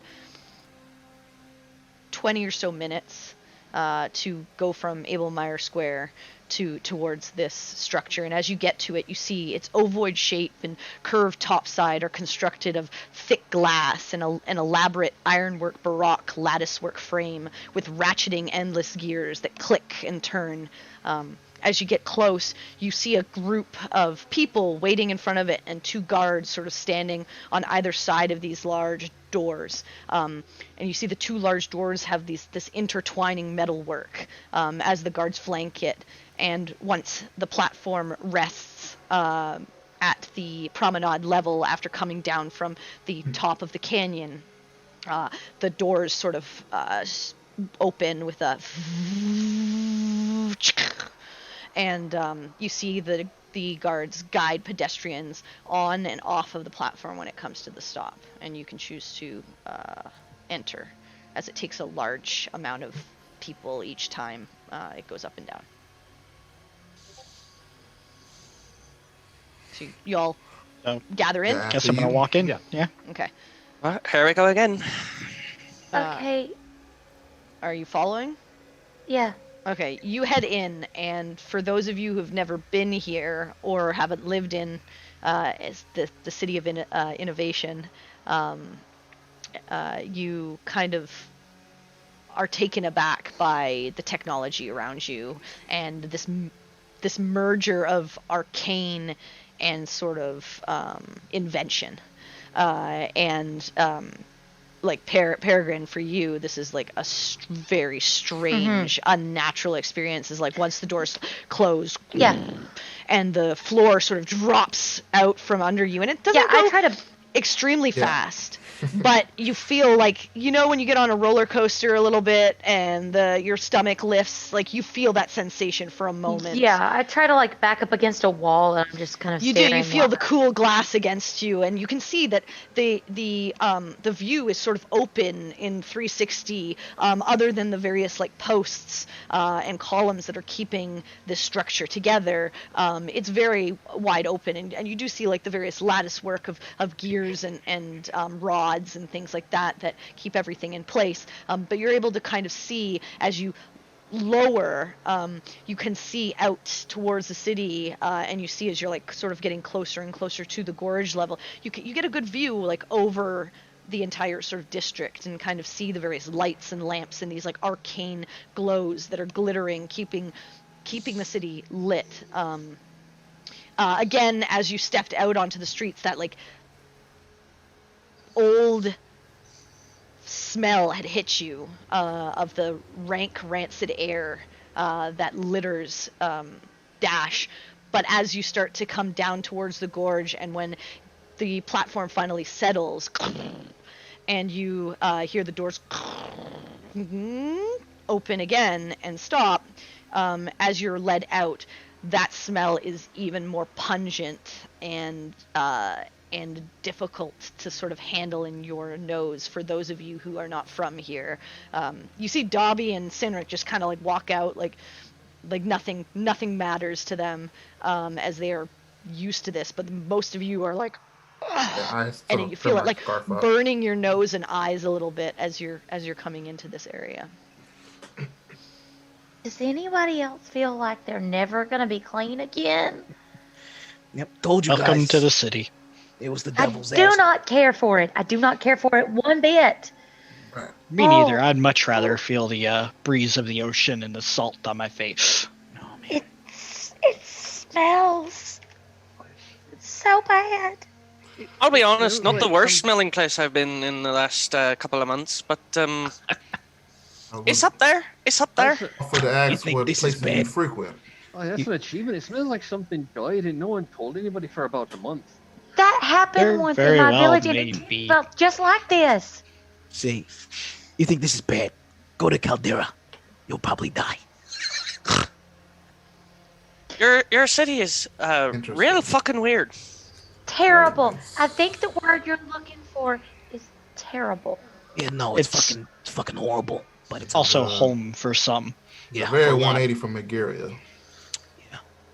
As you guys step out and watch as the crowd sort of like floods out, and then the next set of people are led onto the platform to go down towards the caldera, you see that the gorge is a flourishing hub of cosmopolitan commercial arcades, supper clubs, recital halls, joy houses, and kind of everything goes type clubs. It's one of the most populated districts of the city, and it seems to be where this black fog tends to linger the most. And you can kind of like, as you were coming down in the elevator, you did kind of almost like going through a cloud, go through sort of this blackened, like foggish area that's kind of settled at the top of this district, but permeates the air here. Like a smog cloud. Mm-hmm. Yay. Visibly passing through a smog cloud. As you make your way down sort of this area and come out into sort of like another little sort of four-way, Dobby, you notice the sign of the Sunken Wheel, where you had previously met your handler. And off to the right-hand side, you notice another shop called the Twisted Visage. You continue passing these, and then make another right to head further sort of east beyond the floating disc and head towards the direction that you have been sort of given a map for. I need all of you to make a perception, please. Okay. All right. Okay. There you go. I swear if I don't roll higher than a 7, I'm gonna cry. Hey. Oh my gosh! Don't worry, mine will be better. Ah. Oh, Hey. wow. Oh! First Okay. naturals of the campaign. Okay. Oh shit, dude. On the same roll too. Yeah. Yeah, very nice. Perry, you Ouch. are just the fog is like making your eyes water, and you're just out of sorts. You're I'm gagging on the completely- smell. Yeah, It's it's fine. pretty gross. Yep. Dobby, you are very heavily focused on this map, and so you are just completely. You're not even looking around the streets. The rest of you, you don't. You notice there are a lot of people here. You do notice that as Dobby starts leading you through and following this map, that the crowds tend to are starting to sort of dissipate a little more. You're heading in towards a less sort of populated, interesting area that people seem to frequent, and a more sort of like I said, more like warehousey area where you see these like nondescript, buildings with no signage. Some of them looking a little bit more rough and dilapidated than others, and just various levels of stone, some wood, some with like metal etched into them. And you continue following down the road. It's a little bit disoriented. Everything is laid out kind of maze-like. There are some main roads, but there are a lot of offshoots that kind of lead in random directions. Sinric, you know Dashe, but you're also this is not where you live, and this is not you've been here many a time, but you frequent sort of more of the main areas, and even this for you is like you're getting a little turned around, but thankfully you have Dobby, who kind of knows the city like the back of his hand, and he's able to kind of guide you through. You do notice that it's getting like quieter and quieter as you're walking through this area, and there are less and less people as you're entering into an area of the city that is probably more residential and more sort of like storage, I would say. And Dobby, you keeping track of the map, it takes you another maybe half an hour or so, and you find your way finally to the front of this building that you were given this map for. As you get there, you notice a nondescript sort of building with brick walls infused with interwoven metal latticework. It has a front stoop that leads to the main door of oak with a metal inlay. There are 2 curtain windows at the front that are placed on either side of the door. As you kind of take a view of this abode, you can see that there are 2 kind of side small alleyways that kind of lead on either side of the this kind of like house building that you're in front of. Okay, just on either side. Yeah. Got you. Small anyways. Is this the place, Mr. Pons? Oh, from how shitty is this map? It's on a napkin, right? Yeah, it's on a bar napkin, so it's not Gotcha. great, but you have a pretty good idea that this is where you're Gotcha. supposed to go. Well, from what I can tell from this child's drawing on this fucking napkin, this is the place. Looks like shit, though. This would be the area you'd go to hide. Now, Not many folk will come out here unless they're looking for something. how do you usually operate these type of things? Okay. Don't want to Well, cramp your style. How big was this building again? It looks like it's single story. You don't know the length of it. you can just see that there are two sort of alleyways on either side. You'd have to walk them to get sort of a better idea of how large or how far back this building Gotcha. goes. Okay, first things first, we gotta secure and count all exit and entryways in this building. We don't want Logan to get skittish and bounce out the way and we lose him again. So, reconnaissance. I can do it solo, or if no one trusts me, someone can come with me. Though you are gonna slow me down. It's up to you. I mean, as far as a matter of trust, I don't think that's in great commodity with you, but I will say I can't come along with you because I would not be at all quiet. Yeah. Why don't I come along with you then? Got you. Okay, cool. Ball coming with me. Senric. Okay, cool. You and Mr. Ginger over here secure the front door. And you know what?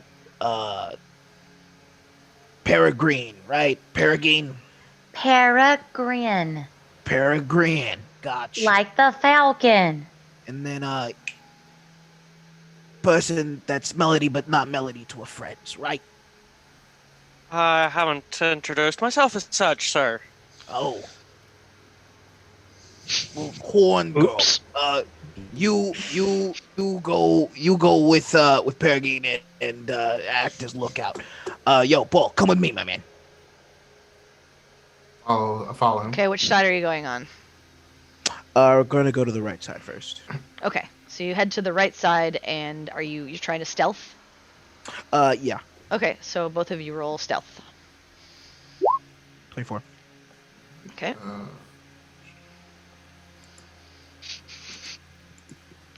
I'm waiting for the one. Oh yeah! Holy All right, both of you. He's out stealthing me. Oh. Well, no, stealth. I Yeah, mean, checks are still. still checks. Yeah. Even with a I'm natural keeping 20. up. I'm keeping up. Your But blue skin he's doing blends very in with well. the smaller. You weren't expecting it, actually. He's quite tall, but he's able to get down quietly, and both of you kind of start sneaking down this alleyway. You see this building on the other side does have a couple of windows, and you kind of have to quietly like duck under them because there is a little bit of light coming out of them. But as you head down the side of the house that you're kind of like, or the building that you're trying to kind of see where Logan is, you do notice that there's two windows on this side, but no entrances or exits at this portion of the house. Gotcha. Okay. And Actually, wait. You went on the right side. So on the right went side, on the right actually, side. yeah. So you see actually on the right side there is a side entrance to the building here. Gotcha. Okay. As you pass through this sort of little alleyway and keep yourselves quiet, you kind of take stock of that door. You do notice also a window as you continue past that door.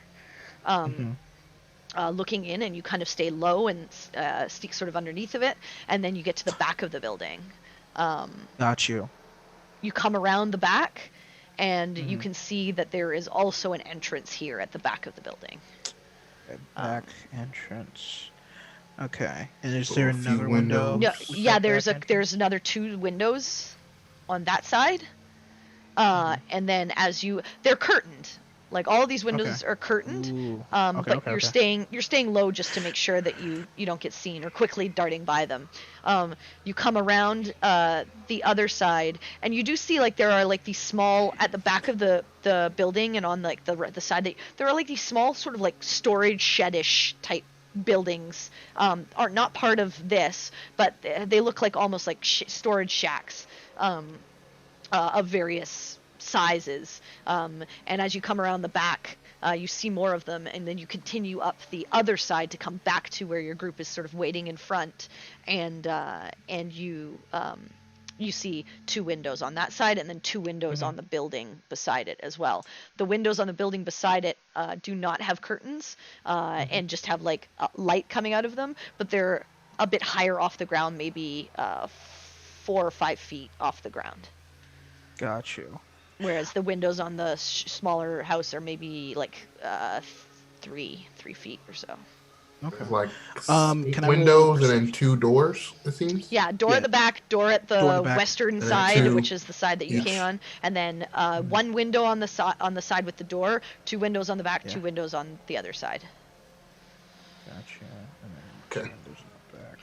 Okay, and then can And I roll all a the perception? windows are curtained or covered curtained. in some way. Got you. And then can I roll a perception to see if I hear anything coming from within the building? Can I? Sure. Where Also- are you trying to listen? Like at what point are you trying to listen? Toward when we're in the back area Okay. at one of the windows. Okay, I wanna sure, listen go to ahead. those as well. Okay, cool. Perception. Uh, Did that go through? That's an 8. Okay.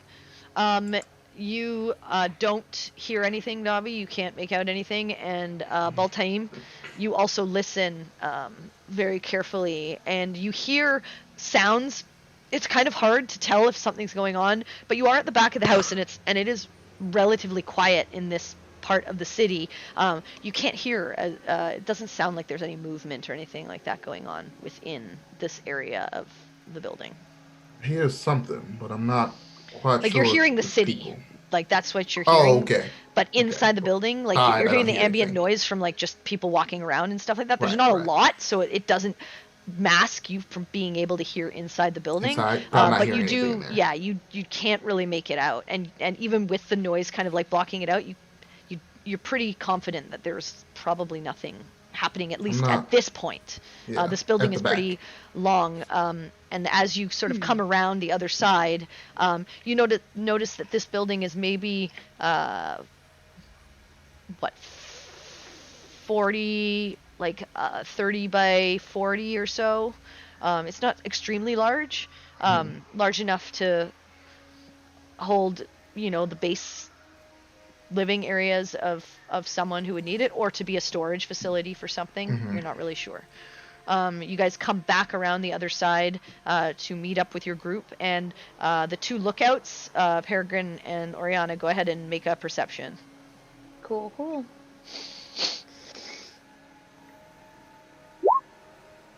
Hey, 22. there we go. There you go. There's my nice roll. You do notice a few like figures like walking this area, very not a lot at all, but they pass by, and some go into like one goes into a building across the way and heads inside. Another one just continues sort of down the road.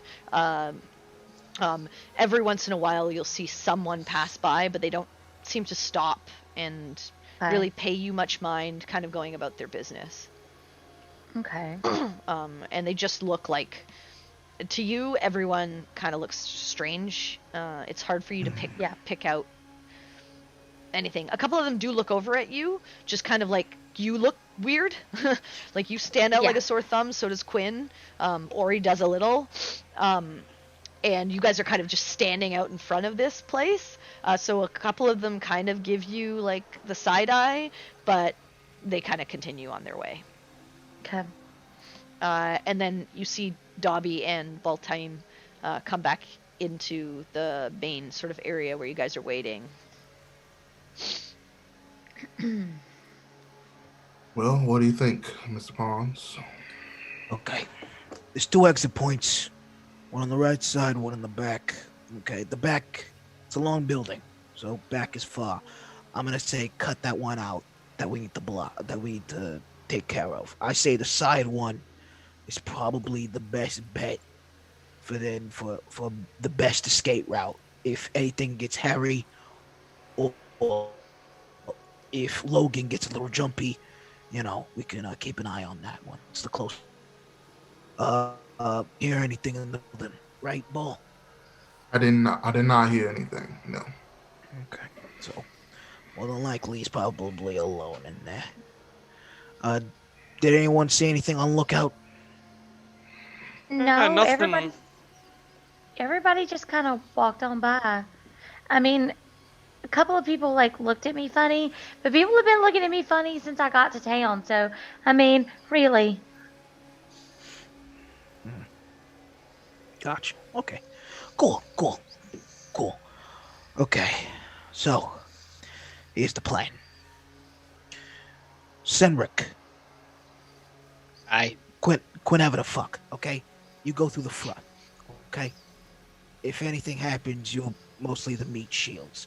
Me, Ball are gonna go through the side, also with Peregrine, and then you split with Horngo. You're really not at all good at names, are you? I'm not, okay? Try this. Perry. Harry, okay, is that good? I'll even help you. That's better. I'll make it fucking rhyme. Call me Ori. Ori. Perry, Ori. Got you. Okay, cool. So Ori's coming Much with better. me and Ball. Perry, okay, you go in with Sinric and Q guy, okay? You're gonna be making the big Aye. noise. Okay? Okay. Who, I mean, if a big everyone noise- agree with that plan? I mean, So we're making noise. No, we're not. They're just gonna be the main. In Distraction. terms, Yeah. Peregrine, you and Quinn and Sin, you guys are gonna head up front, and me, okay. Ori, and Mr. Pons are gonna head to the side entrance. Hopefully, catch this man off guard and capture him peacefully. Okay. Yeah. I might have something that can And if help with everything that. works right. Wait, what were Go you ahead. saying, Ori? Sorry. I might have something that can help with that. Okay, which is. I'll take out my violin. I just kind of play just a small chord as you see sort of this Okay. golden arcane energy flickering around the bow. Interesting. Got you. I'm still confused. I can cast magic. Oh, all right. Okay, but Huh. can you cast magic that can work in this situation? What I type mean, of I think magic? that's what she's implying. Okay. I think you're just being intentionally dense because you're mean. I'm starting to I think don't so. like Clay. her. But You Ori, seem to be what type of really magic? obtuse. The kind that can charm a person, if you understand my meaning. Okay, yeah, then just say that. Okay? You came out with the thing and you did the splinkly thing. Okay, I Mr. didn't Pons, understand. sometimes you just gotta work with people, talk them through some things. Context clues are important. Mr. Pons, I believe it was you who told me that you need to play your cards close to the chest. Don't Yeah. use my mantras against me, okay? That's not how You know this what works. my daddy used to Secondly, say? okay, does My daddy anyone used to say disagree the with short people were mean because they were closer to the hills. Are you making a Maybe scene? he's right. I look. Are you making a scene? Yeah, you are. A little Okay. bit, I Like a few imagine. people have like stopped and like kind of looked at you strangely, and are kind of All like right. listening a little bit. Some are just like walking by, like, what the fuck? This place All gets right, we weirder should- every day. We should head Oh. in. Okay, so Baltaim, Dobby, and Ori are going around the side, and Quinn, Sinric, and Perry are at the front. Correct? That's where you're positioning Correct. yourselves? Yes. Yeah. Yeah. What, I Yep. think. Yeah, Yeah. I think that's what it And says. I, All right. yeah, and I would ask the author of this magnificent plan, Mm-mm. do we want to do this quietly, or do we want to go ahead and make a big old ruckus? Oh no, okay, no, okay. How you doing it? You're gonna be pulling the attention to you. That's why you got the heavy hitters. Also, Perry's gonna. If there's anything, she can heal you, or you can heal her. I don't know. Okay. How I don't did know you what know you're that I doing, had? okay? But you seem like a big guy. Hey, it's called intuition. Okay, you're wearing leaves. It's not. I'm guessing you're a druid. Yeah. No. Yes, my people are druids, but it is not polite to make assumptions. Okay. He Or you is just the kinda- rudest person I have ever met. I've only met one person I've immediately disliked more than him, and that's an achievement. It's mine. Gotcha. Okay. Well, if we do this right, there's not going to be any bloodshed for this job whatsoever.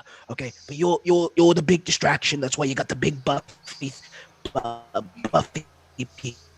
Okay. If anything happens, Simmer can punch his way through anything. Okay. Me, Paul, and Ori, we're just gonna go to the side. We're gonna be sneaky because we're clearly The sneaky ones. In layman's Did I answer your terms, question? All right, good enough. in layman's terms, make an entrance, but not a loud one. Yeah, exactly. Okay. Just make sure you mean business, but you're not here to kill them. You feel me? Okay. Yeah. Okay, good. So we maim him. No. Just follow Quinn's lead, okay? Hey, you remembered your name. I am fascinated by that. All right, So- so, Job you you, guys Sergeant. go to position yourselves Yeah. and get prepared for how you want to infiltrate sort of this safe house. And I think that is where we'll take our break. Yeah. Nice. Awesome. All right. So thanks for Works for me. staying tuned in, guys. And we will be back in a few minutes after our break. So thanks a lot. Hope you're enjoying.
I'm Khalil. I'm a second year sound production student, and I'm into music pretty much. I have some play a little bit of piano, a little guitar, and that's pretty much about pretty much it.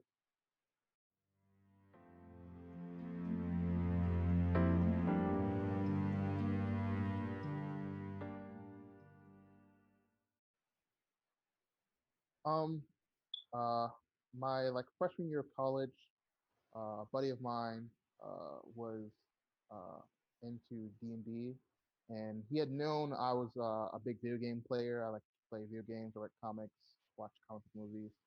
And he invited me to play with his group, and I just never. I was like, I'm not sure if I like. I've always heard about Dungeons and Dragons, but I never like have played it, so I was never like. I don't want to like interrupt someone's group and then like not know like how like do I use voices? Am I supposed to like act or like am I supposed to like I don't really know like how the sheets work. How did I do dice? And he was like, "Don't worry about that.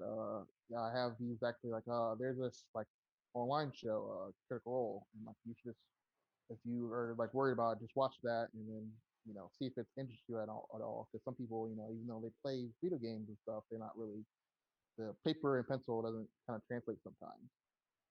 So I started watching that and I was like, oh, I get it. It's like a theater like improv type of thing. And it was really interesting, and I uh, started watching that and started getting more involved into D&D from there.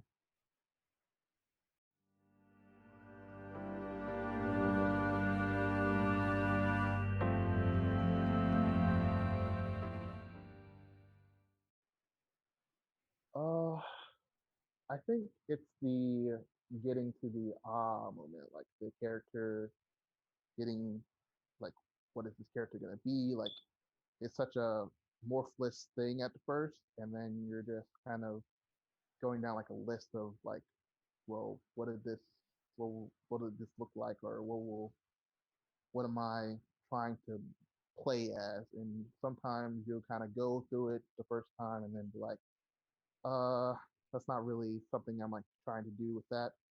But sometimes, most times I like to make the character first, like the character, who they are, what they do, and then trying to fit into like a class or something like that to get into the character. – 」 « « « « « 」 « « 」 « 」 « 」 « 」 « 」 « 」 « 」 « 」 « 」 « 」 « 」 « 」 « 」 « 」 « 」 « 」 « 」 « 」 « 」 « 」 « 」 « 」 « 」 « 」 « 」 « « « « « « « « « 」 « 」 « « 」 « 」 « 」 « 」 « 」 « 」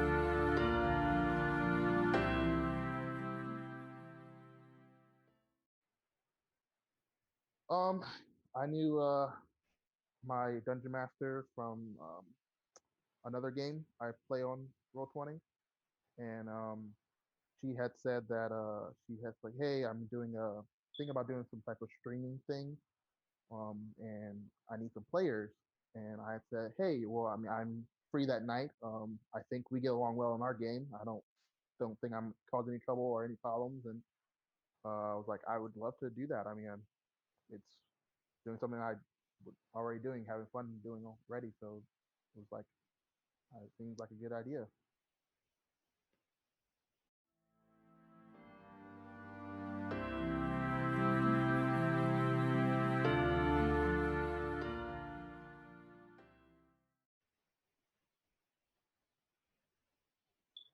I'm looking the most forward to is some of the people I haven't played with yet. So I'm looking forward to seeing their play styles. I'm a very big playing off of someone else, like trying to read their vibe, get their emotion on the theme to try to interject something else to bounce something off of them. So I'm most looking forward to that and seeing how that opens up to exploring a new world that I've not seen before. So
It's like the most difficult question in the world. So yeah, I would be Corey. Obviously go by different nicknames, as you'll hear here. As you'll hear here. Good lord. A little bit about me. Let's see. I don't know. I work. I play games. I make stuff. I do really whatever I want. I don't really know what to say.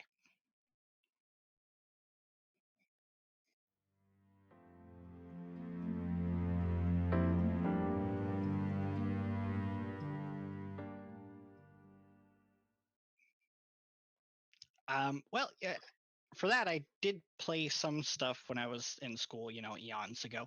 Fell out of that crowd because I became largely antisocial. Video games went out. Final Fantasy VII, Legend of a Dragoon, things like that were a thing.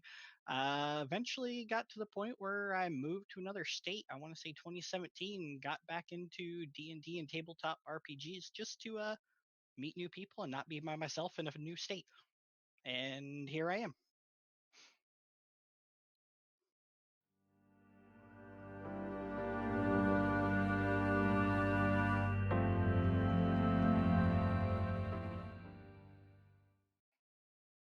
The story, no doubt.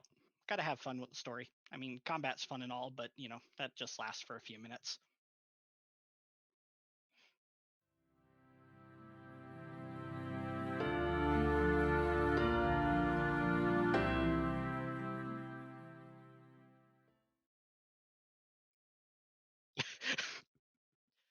No, but seriously, it sounded like a fun premise. It sounded like it'd be a fun adventure and a new way to meet different people that I really haven't played the game with.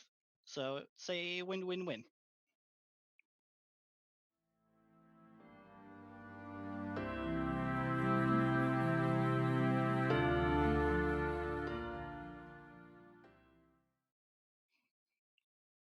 Yeah, having a fun story, having some fun moments, and occasionally getting to describe how I brutally smash people's heads in, because barbarian logic.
I'm Laura. I am pretty much a gigantic nerd, a certified dice goblin, and a crunchy granola hippie, which explains a lot of my character choices. And I'm getting my master's in applied behavioral sciences.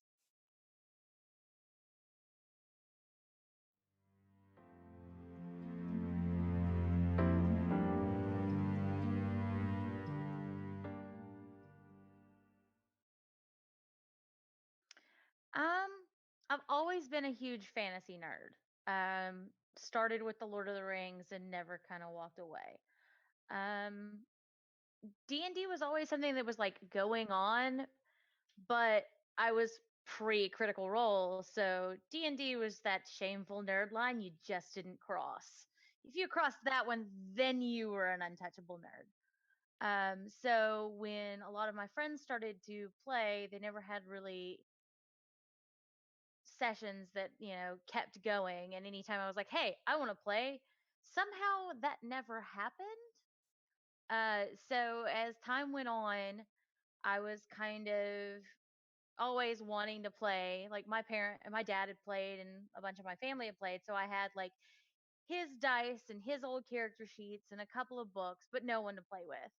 And then Critical Role happened and there was sort of a resurgence. And then I met Chad and eventually we started playing with friends and that just spiraled into now I play 3 games a week.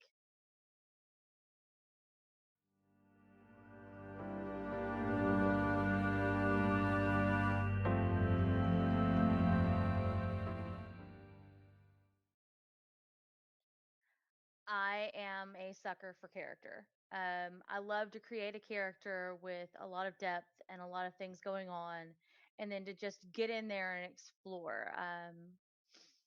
I like to tell a story, and I'm having the most fun when I am completely enveloped in who my character is, what's going on, and what story are we telling.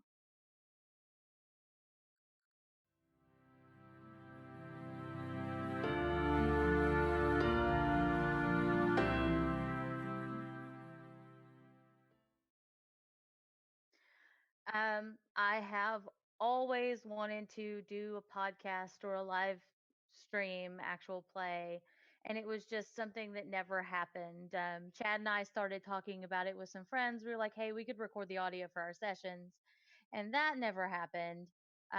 So opportunities were kind of few and far between. Um, but then someone I know said, hey, I'm thinking about running a stream. And I was like, I want in on that. Um, and here I am.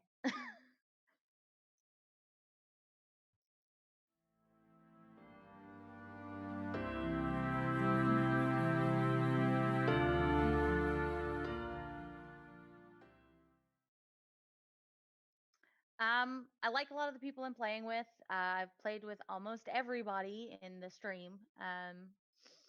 And the minute I started reading the lore for the campaign, I was in it.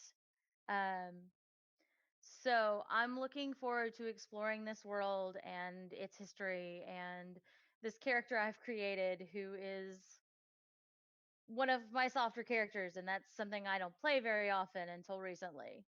So I'm looking forward to doing a lot of character development and playing with the really cool character concepts that everybody else has.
My name is Jair Bowen. I've been playing D&D for a little over, I want to say 5 years now.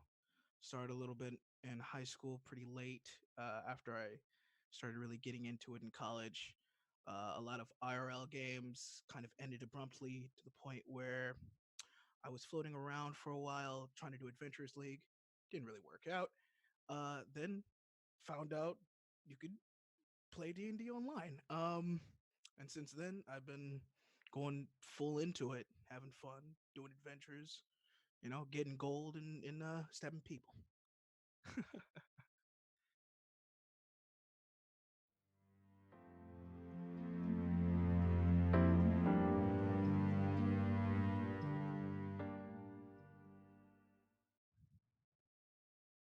Um what got me into D&D was the sense of fantasy and creativity. I was always a character in high school, and I would always, get into certain situations where I thought which was hilarious, and doing that in a broader fantasy kind of setting with your own little character getting into shit was intriguing, and I have enjoyed it ever since I got into it. So I appreciate the person that got me into D&D.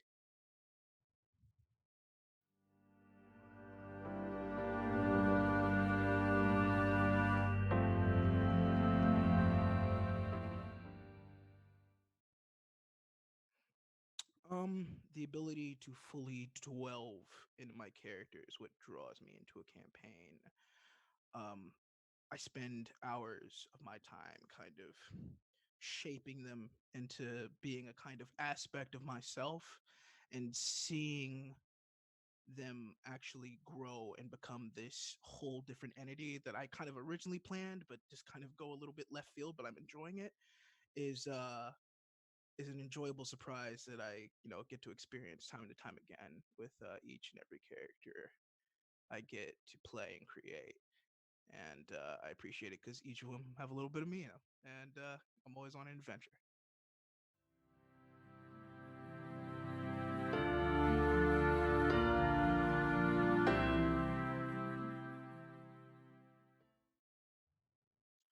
What brought me into this game? Clearly the DM. She was like, "Hey, you want to play? Want to play on my character?" I was like, "Yeah." Can I? Can I be a monk? And she was like, "Yeah." And I was like, "Okay, cool. Yeah, I'm just gonna do what I do best is create this um character that's completely left field that you would expect from kind of the social norm, And I hope everyone who does meet my character enjoys them as much as I do, because I spend a lot of time, actually more amount of time than I usually do on my more normal characters. I feel like he's a little bit more of the person that I always kind of wanted to be, and never really got a chance to. And I hope I enjoy playing him.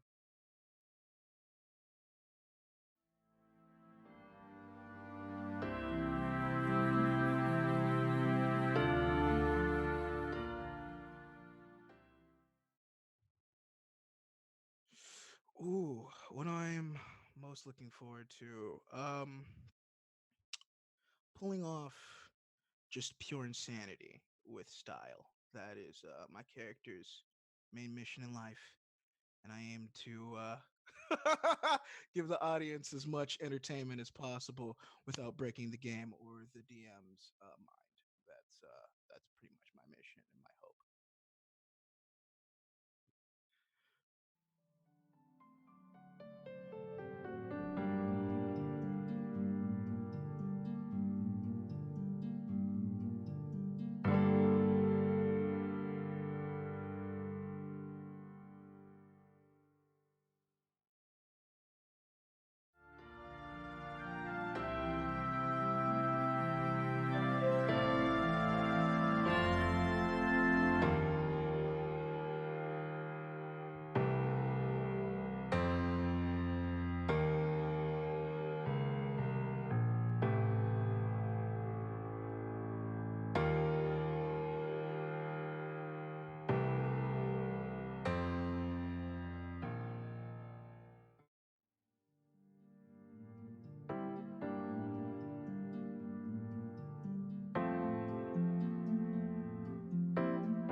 I'm Chad, and I am, by about all possible definitions, a huge nerd.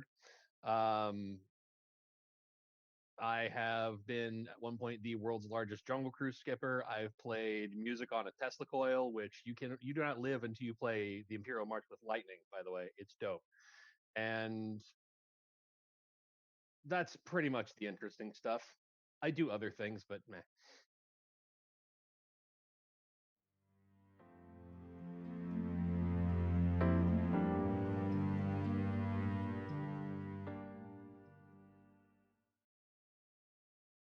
Honestly, I have a long history of trying to play tabletop games. Like back in middle school, I played Shadowrun a couple times with some friends, and then it fell off entirely. Played D&D a few times in college, where I show up and oh man, this is great. We should have another session, and then never. And a bunch of false starts. Tried doing Adventurers League, kept on not being able to attend all that. But I loved the idea of it because I'm I was the nerdy kid that read fantasy novels at recess.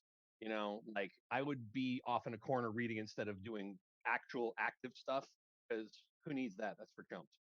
And I also watched a buttload of TV, like Who's Line Is It? I loved improv and the idea of a thing that combined fantasy stuff and improv and stuff like that. I did not know that's what that could be and that thing existed until I sort of accidentally found Critical Role. I was like, oh, oh, I see. That's what this thing is all about. And I just that got me super interested in the whole idea of trying to tell a story and trying to explore stuff and trying to, you know, build something out of my head and throw out a bunch of other people and have that interact with them and what they're thinking. And just the whole collaborative storytelling idea is just amazing. That's pretty much it.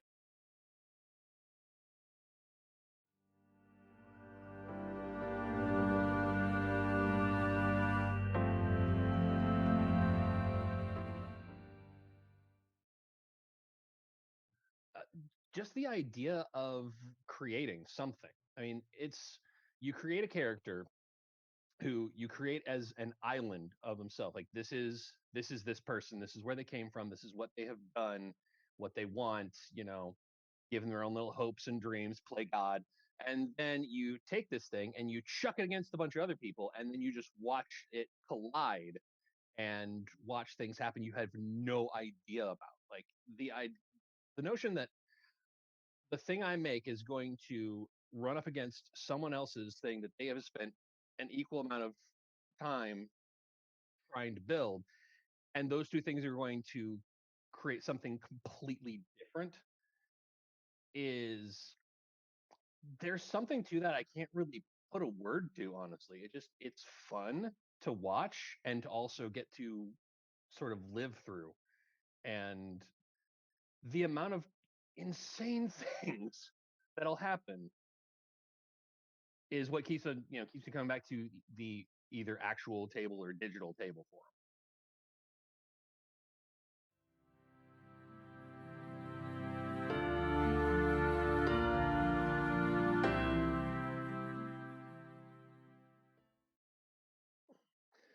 I have wanted to do something like stream or do a podcast or something like that for quite a while. Just the ability to find someone who is willing to talk to me for an hour was difficult.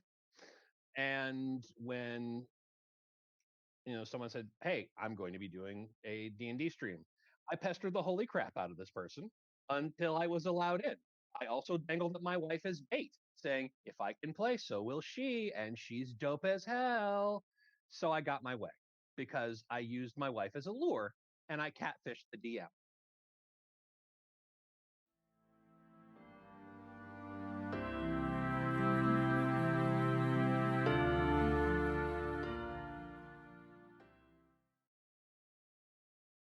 All of it.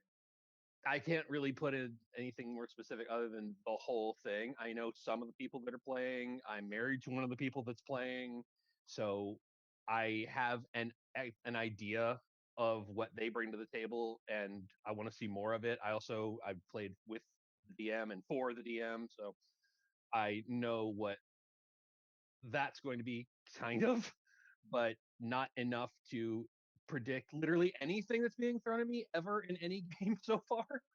And also, I have no idea who the other people are, and getting to know what they're going to do and just see what kind of things they create and how it will completely destroy stuff that I probably want to do, but in like the best way possible, like the Jonathan Colton song, "You Ruined Everything" in the nicest way, that sort of thing. So yeah, pretty much everything. I'm looking forward to everything. That's a good enough answer. All the things.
All right. Well, my name is Jacob.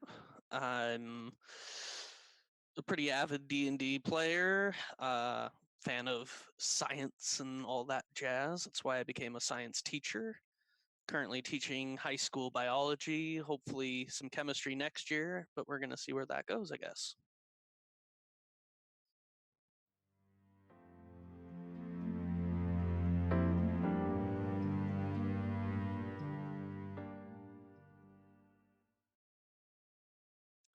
Well, the first time I ever played D&D was just after high school, getting into college. My best friend from high school apparently ran a game and was like, "Hey, I play D&D sometimes. Come join." And this was second edition that they were playing, I believe. And I had absolutely no clue what I was doing, but just enjoyed the whole experience. We did just the craziest, zaniest stuff, and then after I went off to college, I had no one to play with. It kind of fell out of my life for a bit until I happened to stumble across Critical Role and became an avid fan and began seeking out players online to play with.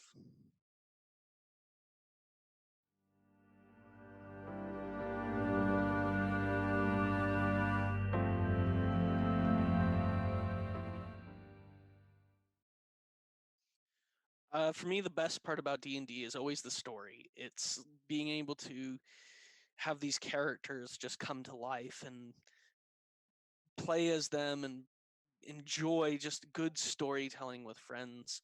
Um, the game itself is always, of course, very fun to play, but for me, it's the storytelling that's the most intriguing and what keeps me coming back.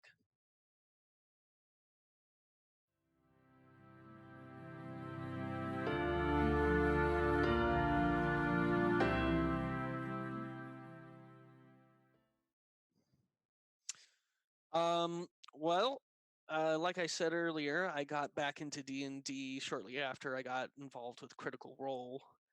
Um, Met a couple of people online, ran a few games, ended up DMing some, playing some, and then finally I heard that we were going to be setting up a stream game, and I was very interested in joining that. So I went ahead and said, yes, sign me up.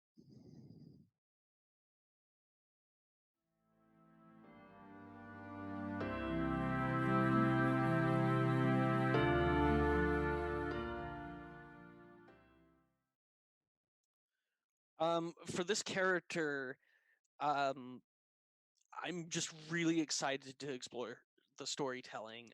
So many times I've made characters that are fun to play mechanics wise, mostly just because it makes that side a little more entertaining. But I wanted to sort of double down and go more storytelling with this character. So I'm not taking optimal spells, I'm not taking big damaging things. Instead, I'm just playing the character as the character was meant to be played, and I'm hopeful that it's going to be a very enjoyable experience.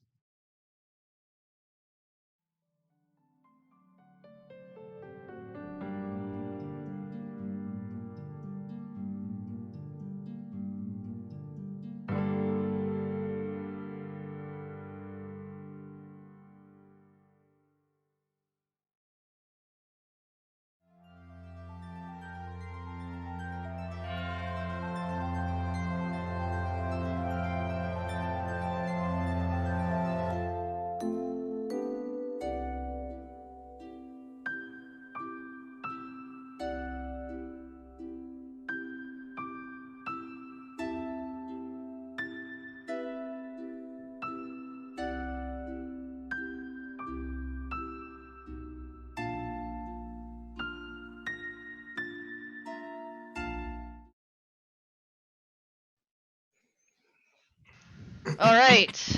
Hello, everybody. We are back. Where we last ended, you guys were ready to enter this building. So, what are you doing? So me, Oh, Dobby, and music. Ori. back. Ori are on the side entrance.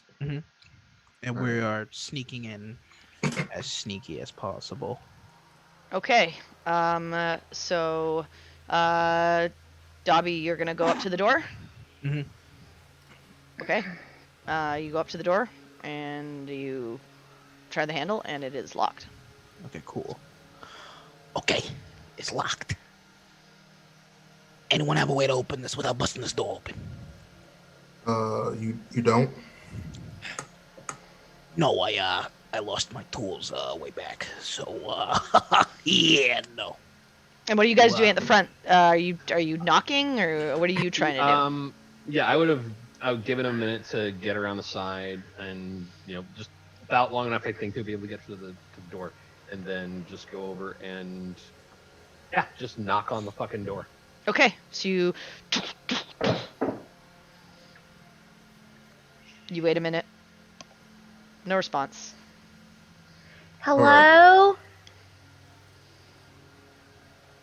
I'm gonna pop an Eldritch Blast on the lock of the door. Okay. So Oh. you watch as this like black energy coalesces around Baltaim's hand, and he just forces it into the door. Go ahead and make an attack roll.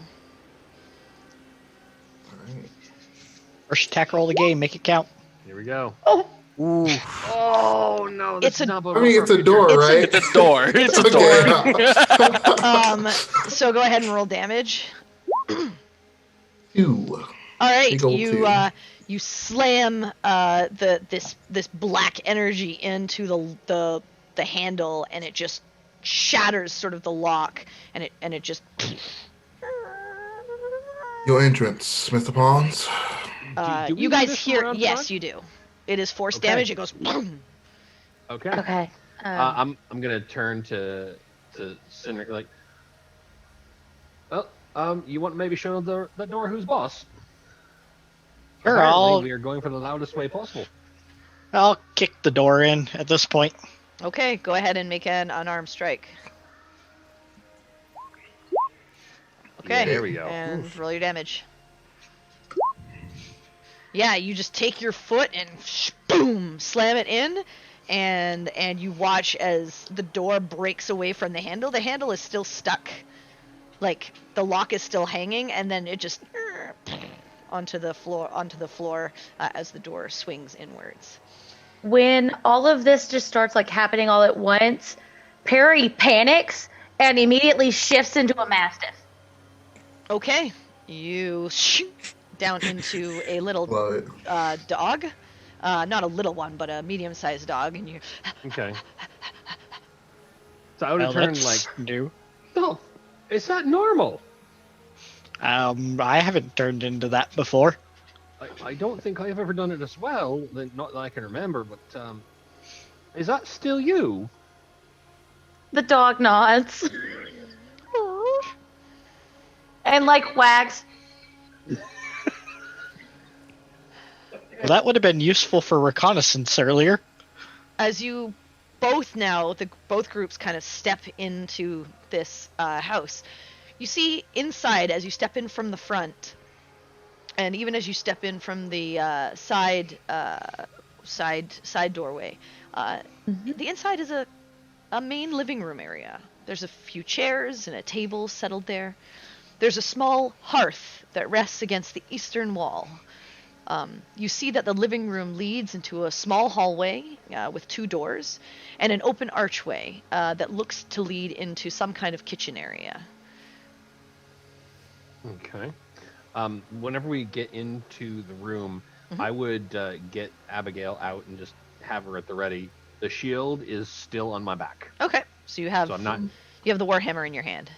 I'm doing the Yes. exact same thing. I'm like pulling my shield off my back and then Okay. starting to get my hand on my sword. Not pulling it out, but just Okay, have it so you have your shield ready. out.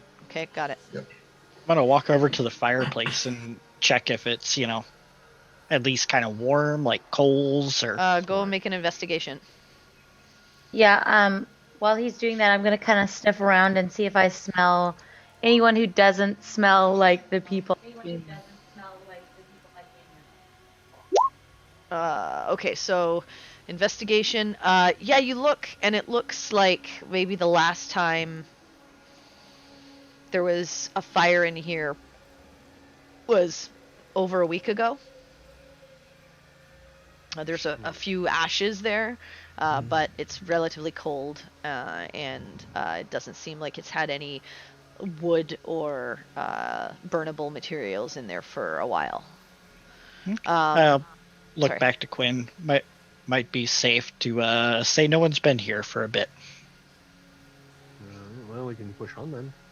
And I would head further in towards the kitchen, maybe. Okay, and go ahead and make a perception check. Okay. Don't know why that was set at advantage or disadvantage, but that's a nat Well, one. Do you I mean, get you're a advantage as a Yeah, for mastiff? smell. Maybe I do. Should have keen I think Smell. so, yeah. Yeah, I guess my sheet is set for that then. I probably just didn't set them to have the to set it to be able to, and a mastiff does not have keen sense. Okay, so Yes, So that one. that's a you one. you're still, it's actually even more prevalent Yeah. in mastiff form that that it is really hard to smell anything, because that permeating gross smell is just killing you. So yeah, so you're unable to detect really much of anything. There, I added it to the sheet for you. Okay. Cool. No, mastiffs do have advantage on smell. It's not in the sheet. I don't know why I didn't put it in there. Okay, well then 18. Okay. You smell the scent of old, like you smell the scent of the fireplace. You do smell the scent of stale food. Other than that, you can't really get it. And then you smell the scent of the various people that are in the room with you right now. Okay. I just kind of give a like yipping bark. Okay. Oh, Yeah, I would press on just further in after most, because I want to get towards the rest of the building, see if there's anything further inside or any kind of information I can gather by looking about. Okay, so where are you headed? You said there was what looks like after the living area is like a kitchen area. Yep. Coming up. Okay, yeah, I want to see if I can. Does that connect through? Like, is this like a shotgun building where you just is straight through to the back, or Yeah, like there's a hallway that has Mhm. 2 doors that you can see, and then there's the open archway that leads into the kitchen. Okay, cool. And the kitchen dead ends, yeah. The kitchen opens into the back entrance. There's a back entrance. When you get into Okay. the kitchen, you can see it's a small sort of kitchenette area. There's some kind of like cupboards and storage. There is a fridge-looking box or a freezer box of some sort, and there's a small table and a chair. There's a stove of some sort, and a kettle on top of it, but not currently burning. And then there's that back door that leads out into the back that you can see there. Okay. And then I would, if I see that, I would check the hall and see what I can find going down that way. That seems like we're finding. Okay, well, you're in the kitchen. What is the rest of the group? Are you just waiting for Quinn to come back out, or? I'm No, gonna I'm just kind of sniffing around. Okay, you're sniffing around. I'm gonna start heading towards the kitchen. Okay, you head to the kitchen. You see Quinn in there, kind of like looking around. It's a very small area, but you do see the back door that leads out. You see cupboards. They're closed right now, and you see this like freezer box. Is there like a table or small table like and a food out? chair. I mean, There's like bread that's like been left out on the table. It's gone. You can see it's growing like a greenish, blackish mold on it. Mm-hmm. so definitely no one's been here for a while. Yeah. I guess kind of make it further in. Trying to find the other door, the side door. Okay. Yeah. Kind of meet up with everyone else. Okay, so you go. You guys start heading down the hallway, and again, you see these two You see two doors. You see one on sort of the left-hand side and one sort of on the right-hand side. Both closed. Okay.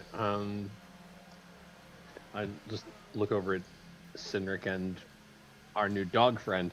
Do we want to take both at once, or do you want to do these one at a time? Which thing? I go left, you go right. Alright, I'll open the left door. Okay, you open the left door, and it leads into a bedroom with a dresser, a bed, and so a bed off to your right-hand side as you open the door, a dresser sort of across the way, and then a small nightstand off to the opposite side of where the door opens beside the bed. Okay, I want to go check the nightstand to see, like if there's any like notes or anything like that in there. Kind of look for that kind of stuff. Okay, you and then after that, okay. check like underneath the bed. Okay, so Make you head sure the over guy's to not hiding. You head over to the nightstand, and go ahead and make an investigation check for me.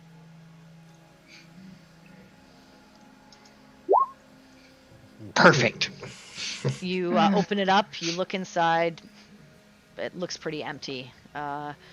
There's it looks like a book of some sort. You open it, blank pages in it. Seems to be some kind of like writing journal. It looks like pages were ripped out, but there's nothing of note as you flip through it. Other than that, there's a small lamp on the nightstand. You don't notice anything else. Okay. You take a look under the bed, and make a perception check.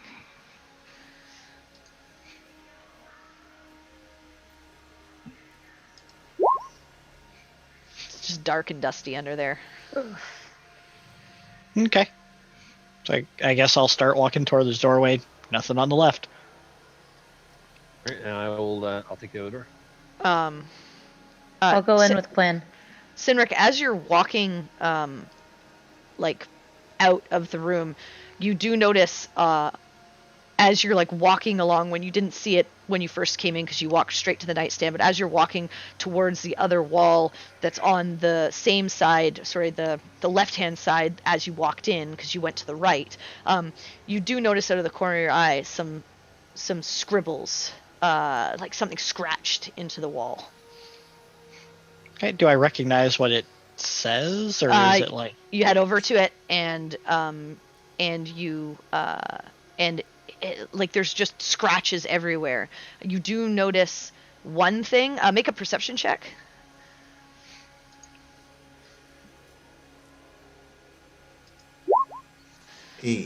So the first thing you see is like just words all over the place. Just like dark, hurt, fear,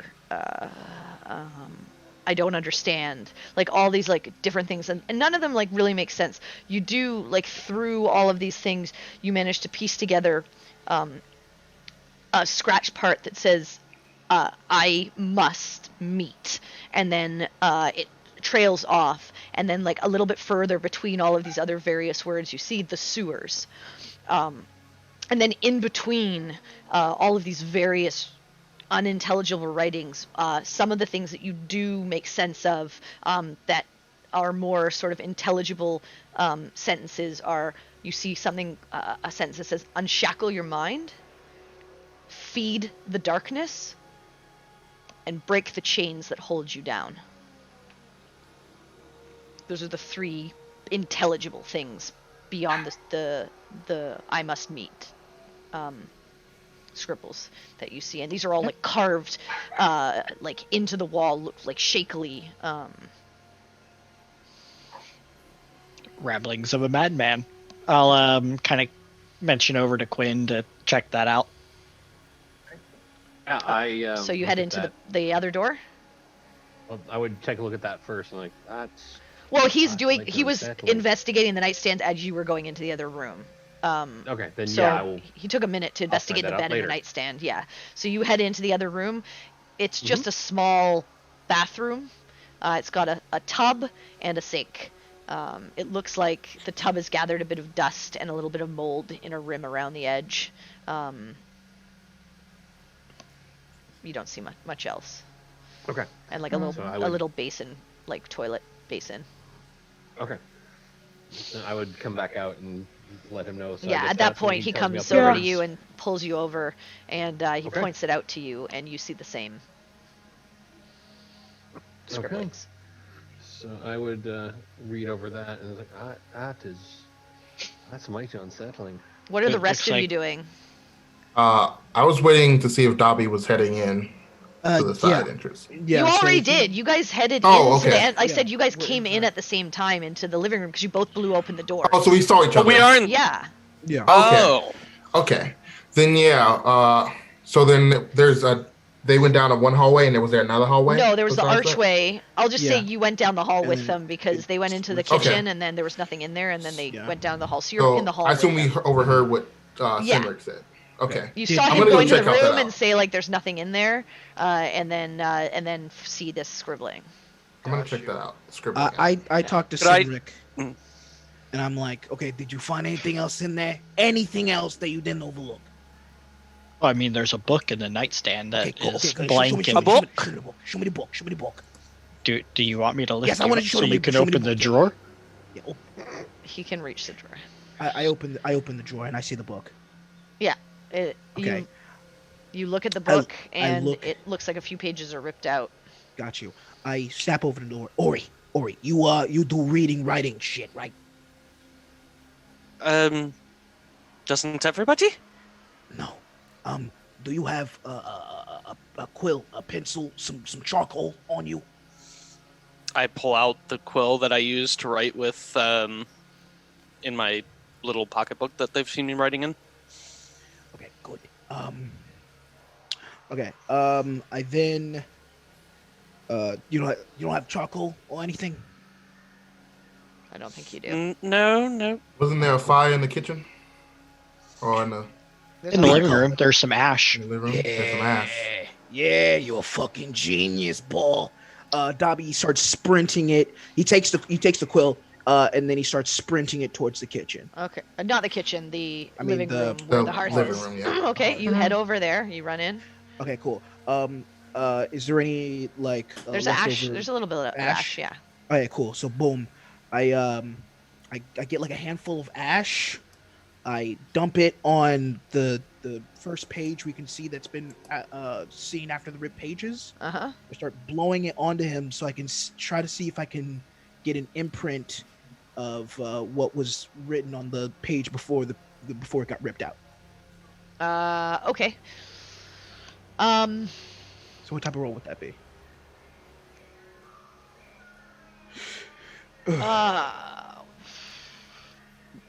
I mean, I don't think you really need a roll for this, because you're just like spreading to try and see what's there. So you spread the ash, and you literally see a scratched page full of just. It looks like it's just been completely scratched. In the like in a diagonal, you do see the marking of what looks like circles connected, like little circles. Connecting circles. Yeah, like going down, like in a diagonal, Got you. Okay. Is in it the midst like, of all this black. Like, think of someone who just like scribbled like this down a page, but in the center put little. Got you. So it's not a code or anything. It's just You don't know. something. It's something, It's something. Okay. but it doesn't really Ugh. make much sense to you. Makes no sense. Make an intelligence Got you. Straight intelligence. check. Yeah, an intelligence Got check. you. Make sure it's on normal. Let's see if you can. 17. Okay, Fuck. you actually did pretty well.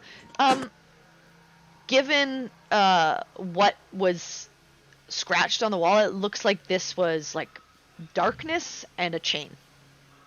Darkness and chain. The same kind of stuff that was on the wall with darkness and chain. Yeah, it's hard to make sense of like what it all means, but it looks like it's connected in some way. Can I look at the scribblings? Do they any symboling look familiar? Are there any symbols at all? No. Okay. And it's all just rambling. Could I take a Rambling. look at the? Sentences? Okay. Three of them. Insane. Could I take a Great. look at the symbols in the book and see if I can put two and two together? Maybe. Oh, fuck it. Go Yeah, for you it. can make an intelligence check, sure. Okay. Okay.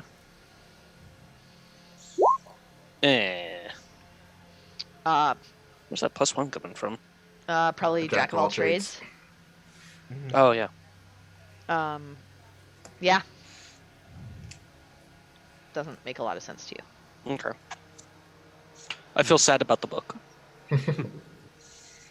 I would actually go over to Baltaim after reading over all the scribble. Actually, he came in to look at them. I would look. Exactly, are you looking for, and what in the hell are they into? This is not what a sane person does with a wall. It is not. No. My man went straight fucking bananas. I think I need to find this man even more so now. Could I go towards the kitchen and look at this bread? Like how long? If there's any discerning marks that it's been eaten, for how long has it? There's a couple of slices missing. Okay. Yeah, she said about a week when I checked it out. Yeah. Yeah, it's Got like you. stale and It's moldy. stale and moldy. beyond I mean, you belief. has to be Gross. at least a week. You're not sure. It could be more. Quinn, what was that last bit about darkness? Yes, unshackle your mind, feed the darkness, break the chains that hold you down. Also, it mentions it must meet something about the sewers, fear and such. And I don't quite understand much of this, but But this But- is clearly he's not here anymore and hasn't been for some time. I would think, if this is accurate, he may have gone to the sewers. into the sewers. Does any Well, of, does shit. any of this like any of the crap you scrawled on this, any of this like, because it seems oddly specific. Any of it, like ring a bell or anything, like something I may have heard of or anything, or because this seems almost dogmatic in a way. The shit he's throwing out. Yeah. Does that seem like any sort of like cult or ritualistic thing? Make I mean, from- a religion check. Oh boy. Can I do one? Since I have proficiency in religion. Sure. Okay. Oh, fuck. Well, well, how do you do there? I am not proficient in religion. Okay. Quinn, Hmm. as you're reading this and trying to put it together, you feel this gentle sort of breeze pass through and sort of caress you, and you hear sort of a voice in your ear that says, "The Chained One."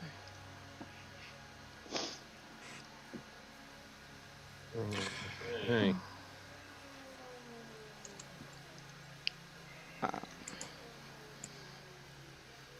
I just sort of That's look as around much and as you like, get. I just look startled for a second. Like, What's up, Quinn? Um, You I look think- puzzled. I think that this may have something to do with Chained One, which is a bit unsettling. Huh. I just shot in the dark. Based entirely on context clues, and yeah, that. Well, Logan has become much more interesting just now. I suppose interesting is one thing you could say about him. But yeah, this is about every kind of terrible you could imagine. I would think. Mr. Palms, Yeah. do you know anything about the sewers here? I know one thing: you don't want to be living in them. Is there places for people to meet? Any of this look like locations or descriptions of where someone might meet in the sewers? You don't know anything about. You've never been through the sewers. Yeah. You know where. You know that to get to them, you have to go to the caldera. That's it. Wait, can I sniff around and look for, like, clothing, something that looks like it might have belonged to this man, so that I can try to catch his scent and begin to track it?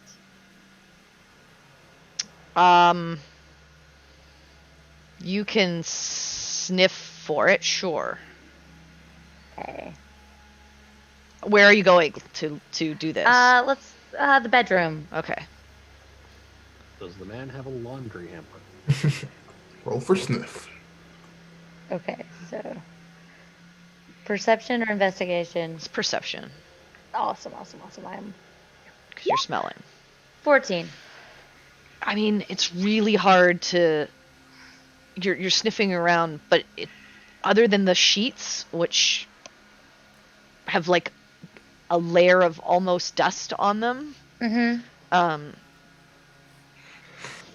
it's really hard to pick up much of anything in here that would lead you to getting a good track on a specific person beyond the current people whose scents are permeating now this space. Right. Okay. Worth a shot. Okay. So is that a no?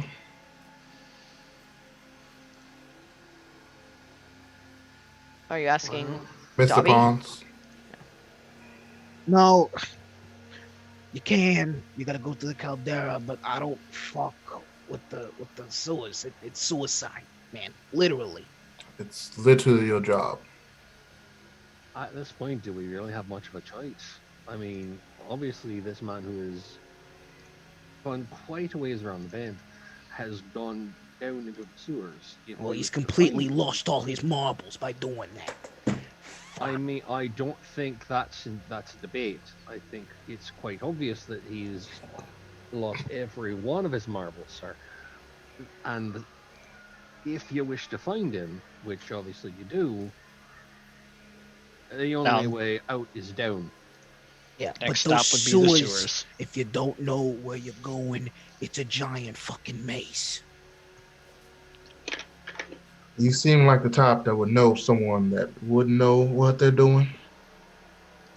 I know a few people. DM, would I be able to find a way, knowing someone, to get me a map? Maybe Fitz? You could try. You're not sure. You You do know know that the anything about the caldera forest? is Black Sun's territory. Like, I that know- is them, Mhm. and the sewers are potentially them. Okay. I know a guy who knows a guy who's brothers with a guy who I also know by the name of Fitz. We do a couple jobs with them occasionally.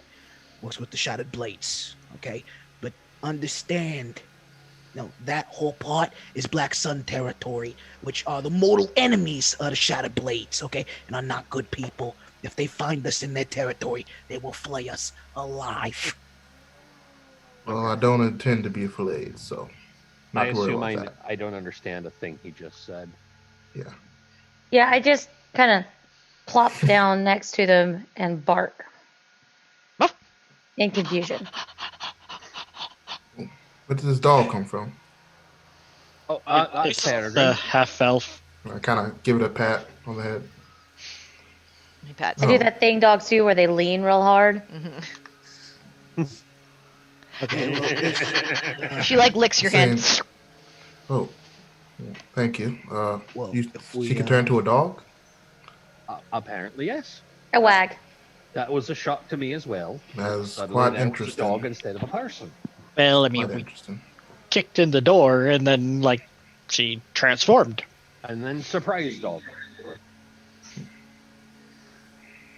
I know Well. a guy who could turn into a three-headed pig, but yeah, no, this is cool too. I growl.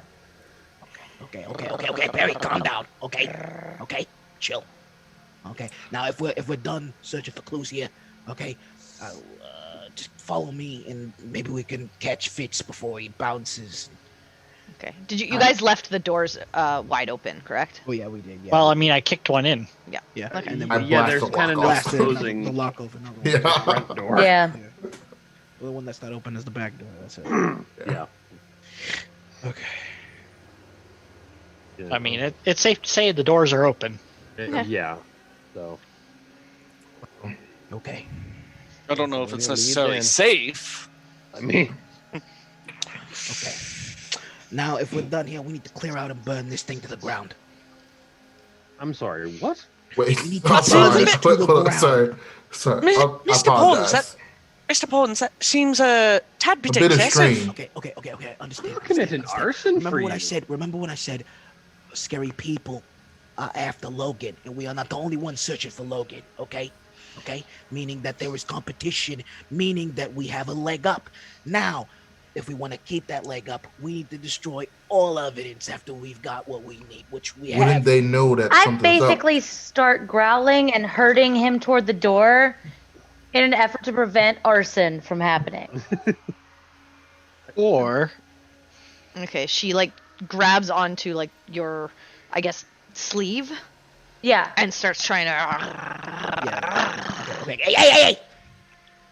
what if instead of burning the place down, we take this opportunity to have a little tactical advantage and provide anyone else with the information we want them to have? Like, say, maybe he went out of town and not the sewers? Okay. I don't and get then what how- deceiving people will get us. Why don't we just? It buys us extra time, and it also, what's the word? I can't think of the word. Cinnamon, what's the word? Oh. I can't ask you anything. Deception is key in Dash. It is the first rule. What did I tell you? You told us there's a lot of first rules. There was a lot of I- first rules. I think what the first rule you said was don't look people in the eye, and that doesn't seem. No. That was the second rule. The first rule I said keep things close to the chest. Okay, this is also a part of that first rule. Right, but arson's a little step. Yeah, I'm not Excessive, burning don't you down a think? building for you, and for the sake of this job. Okay, it's a I'm- rat hole anyway. Okay, it's gonna be a Right. guild nest or a pleasure den or something by the end of the year. Perry, Fire make spreads, you a twit. perception check, please. Okay. I think what we're missing here is that we're a bit caught in the scene, aren't we? Why don't we just destroy the evidence? We have blades, 19! scratch up everything. Yeah, I don't need to destroy evidence. Okay. You smell another scent. You're not sure where, but it's coming from outside the house. Okay. I start to, like, whine Okay. and yep, to Can get I- everyone's attention. Can I What's do an wrong, Perry? insight on her? See what's. I mean, you Are- can are tell you- she's agitated when about I- something. And then Right. I start kind of, like, indicating toward, is it coming from the front Quick door pound. where we came in? It's hard to tell. Or- It's like the smell is just like wafting in. You're not really Okay, sure. okay. You left both doors open. You're not really sure where it's coming from, but you smell a foreign scent. Okay. Are you doing the Doug thing? Point! Yeah. No, because I don't know where it's coming from. So I'm just like, I'm making a shit ton of noise. Does I'll, anyone speak dog? Not understanding what's going on, or he's just gonna kind of scratch the dog behind the ears, trying to comfort it. Okay. Her? So you do I that. immediately move away and I'm like pacing in circles. Okay, what is she doing? What, I have I'm no thinking this is idea. a. I'm thinking this is a clue that we need to get the fuck out of here. I'm gonna go I thought stand that's what we like were doing. by something's the wrong? door. I'm Which gonna. And, door? like, the front door. I kind of want to put my back to like the side of the door. Okay. Are you and just walking You're walking to the front door. towards the front door? It's like 20 feet. Well, I'm trying to like not be seen through the doorway. I kind of want to put my back against. I know, the but door, you're that way if you're someone... coming out into the hallway and just like walking down. Yeah, I'm gonna try to do it as sneaky as possible to not be seen. Okay, make a stealth. Where is it? Send daddy. Oh. Okay, so as you try to start stealthing down the hallway, you hit a board and all you see is, I think it's 4 flashes of light. I don't want to get this right. Oh. You Oh, boy. see 3 flashes of light, and all 3 of them, boom, boom, boom, slam into you, and you take. This was exactly what I was talking about. What was that?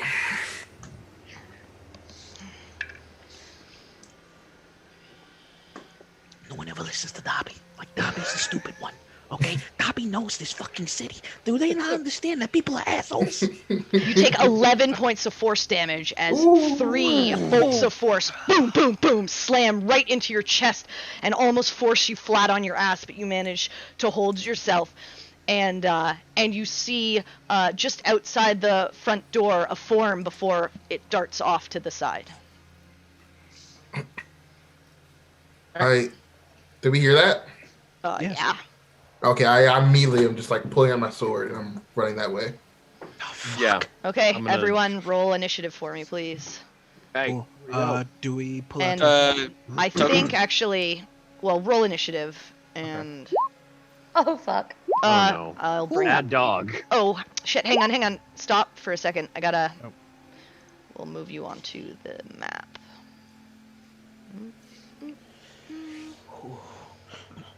Oh, shit. So, For anyone paying attention, you see Baltaim pull out off his golden hilt. There's a pure white, like opal-looking blade that's very jagged and curved that ends in a straight point. okay, let me just Cool. Yo. get this on screen so that everyone can see, and I will change us over to battle map overlay so that everyone gets a good look at it. And let me bring up the initiative tracker. Am I on the wrong? Shit. Here we go. Turn order. Okay, so I need to put you guys on. So we have the Mastiff. Wrong layer. Yeah, let me just. So, Mastiff, you guys are back in this area. Cineric, you were like just here.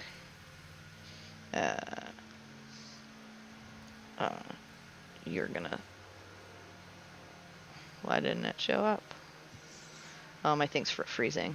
Hang on. Why roll 20? I think it's because I have too many. Yeah, there you go.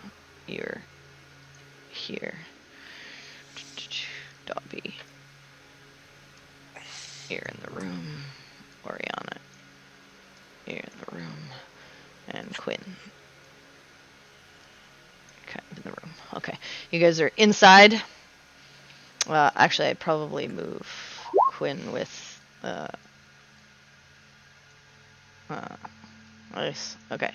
And then I'll re-add your initiative. Let me pull you on though, Perry, so that I can just leave you off to the side for now Yeah. and add your turn. Okay, go ahead and add in those who already rolled initiative. You can add yours in. I'll just add you to the. Fuck out of here. And Simric already did his. So Dobby and Perry, you can add your own. There we go. Yeah, I'm done.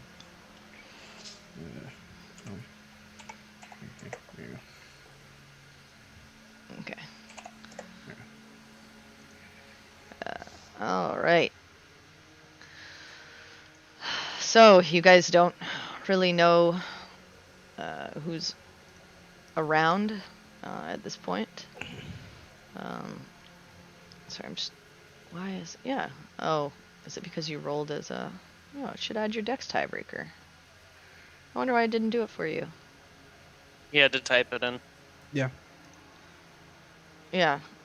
No, I meant for Perry because her dex is positive. My Your dex is like 16, right? Yeah. Uh, So it the- should be. the mastiff. Should be the Masters. It was the Yeah. mastiff, and it's +2. Oh, okay. I see. It just didn't add it in when I see. rolled. Because you rolled it on the mastiff sheet. Got it. Got it. Yeah. All right. I will. Let me just roll for these guys. Ooh. I don't like how she said These these guys. Yeah, what do you mean, guys? I'm not There's like a fan. one guy, right? Okay. Give me a minute. There's like a dozen of them, so you guys be patient. Uh, Maybe go get some snacks. You can't see them, so. No, we have no idea. Yeah. Mm-mm.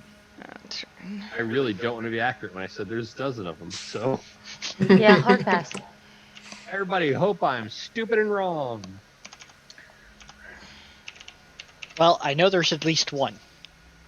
Yeah, because you got Or look the fuck three up. that acted in unison. You don't This know. guy. Yeah. Well, I only saw one. I That's true. hope it's not one, because that's a pretty bad thing if it's firing 3. Okay. One. But hey, I survived. Yes. I wouldn't Yeah. have. I mean, I would be. I'd be doing not so great. Yeah. Yeah. And this guy. Let's see. Ooh. All right. Let's do okay. Okay.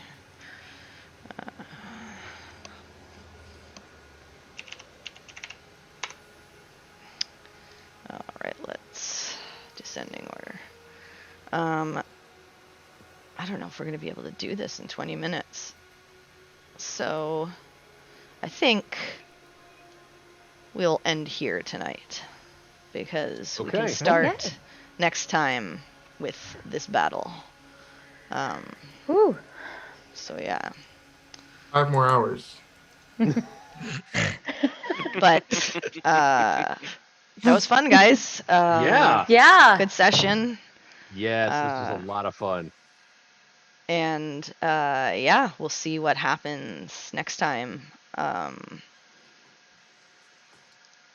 Thank you all for taking the time to spend time here with us watching our shenanigans. We appreciate y'all watching and coming along on this ride with us. We hope you'll be back next week. And remember, folks, it's nice to be important, but it's more important to be nice. Have a great Friday. Make good choices. And we hope to see you back here next week. Thank you. Bye. Bye. Bye, bye. Bye. Bye. Adios.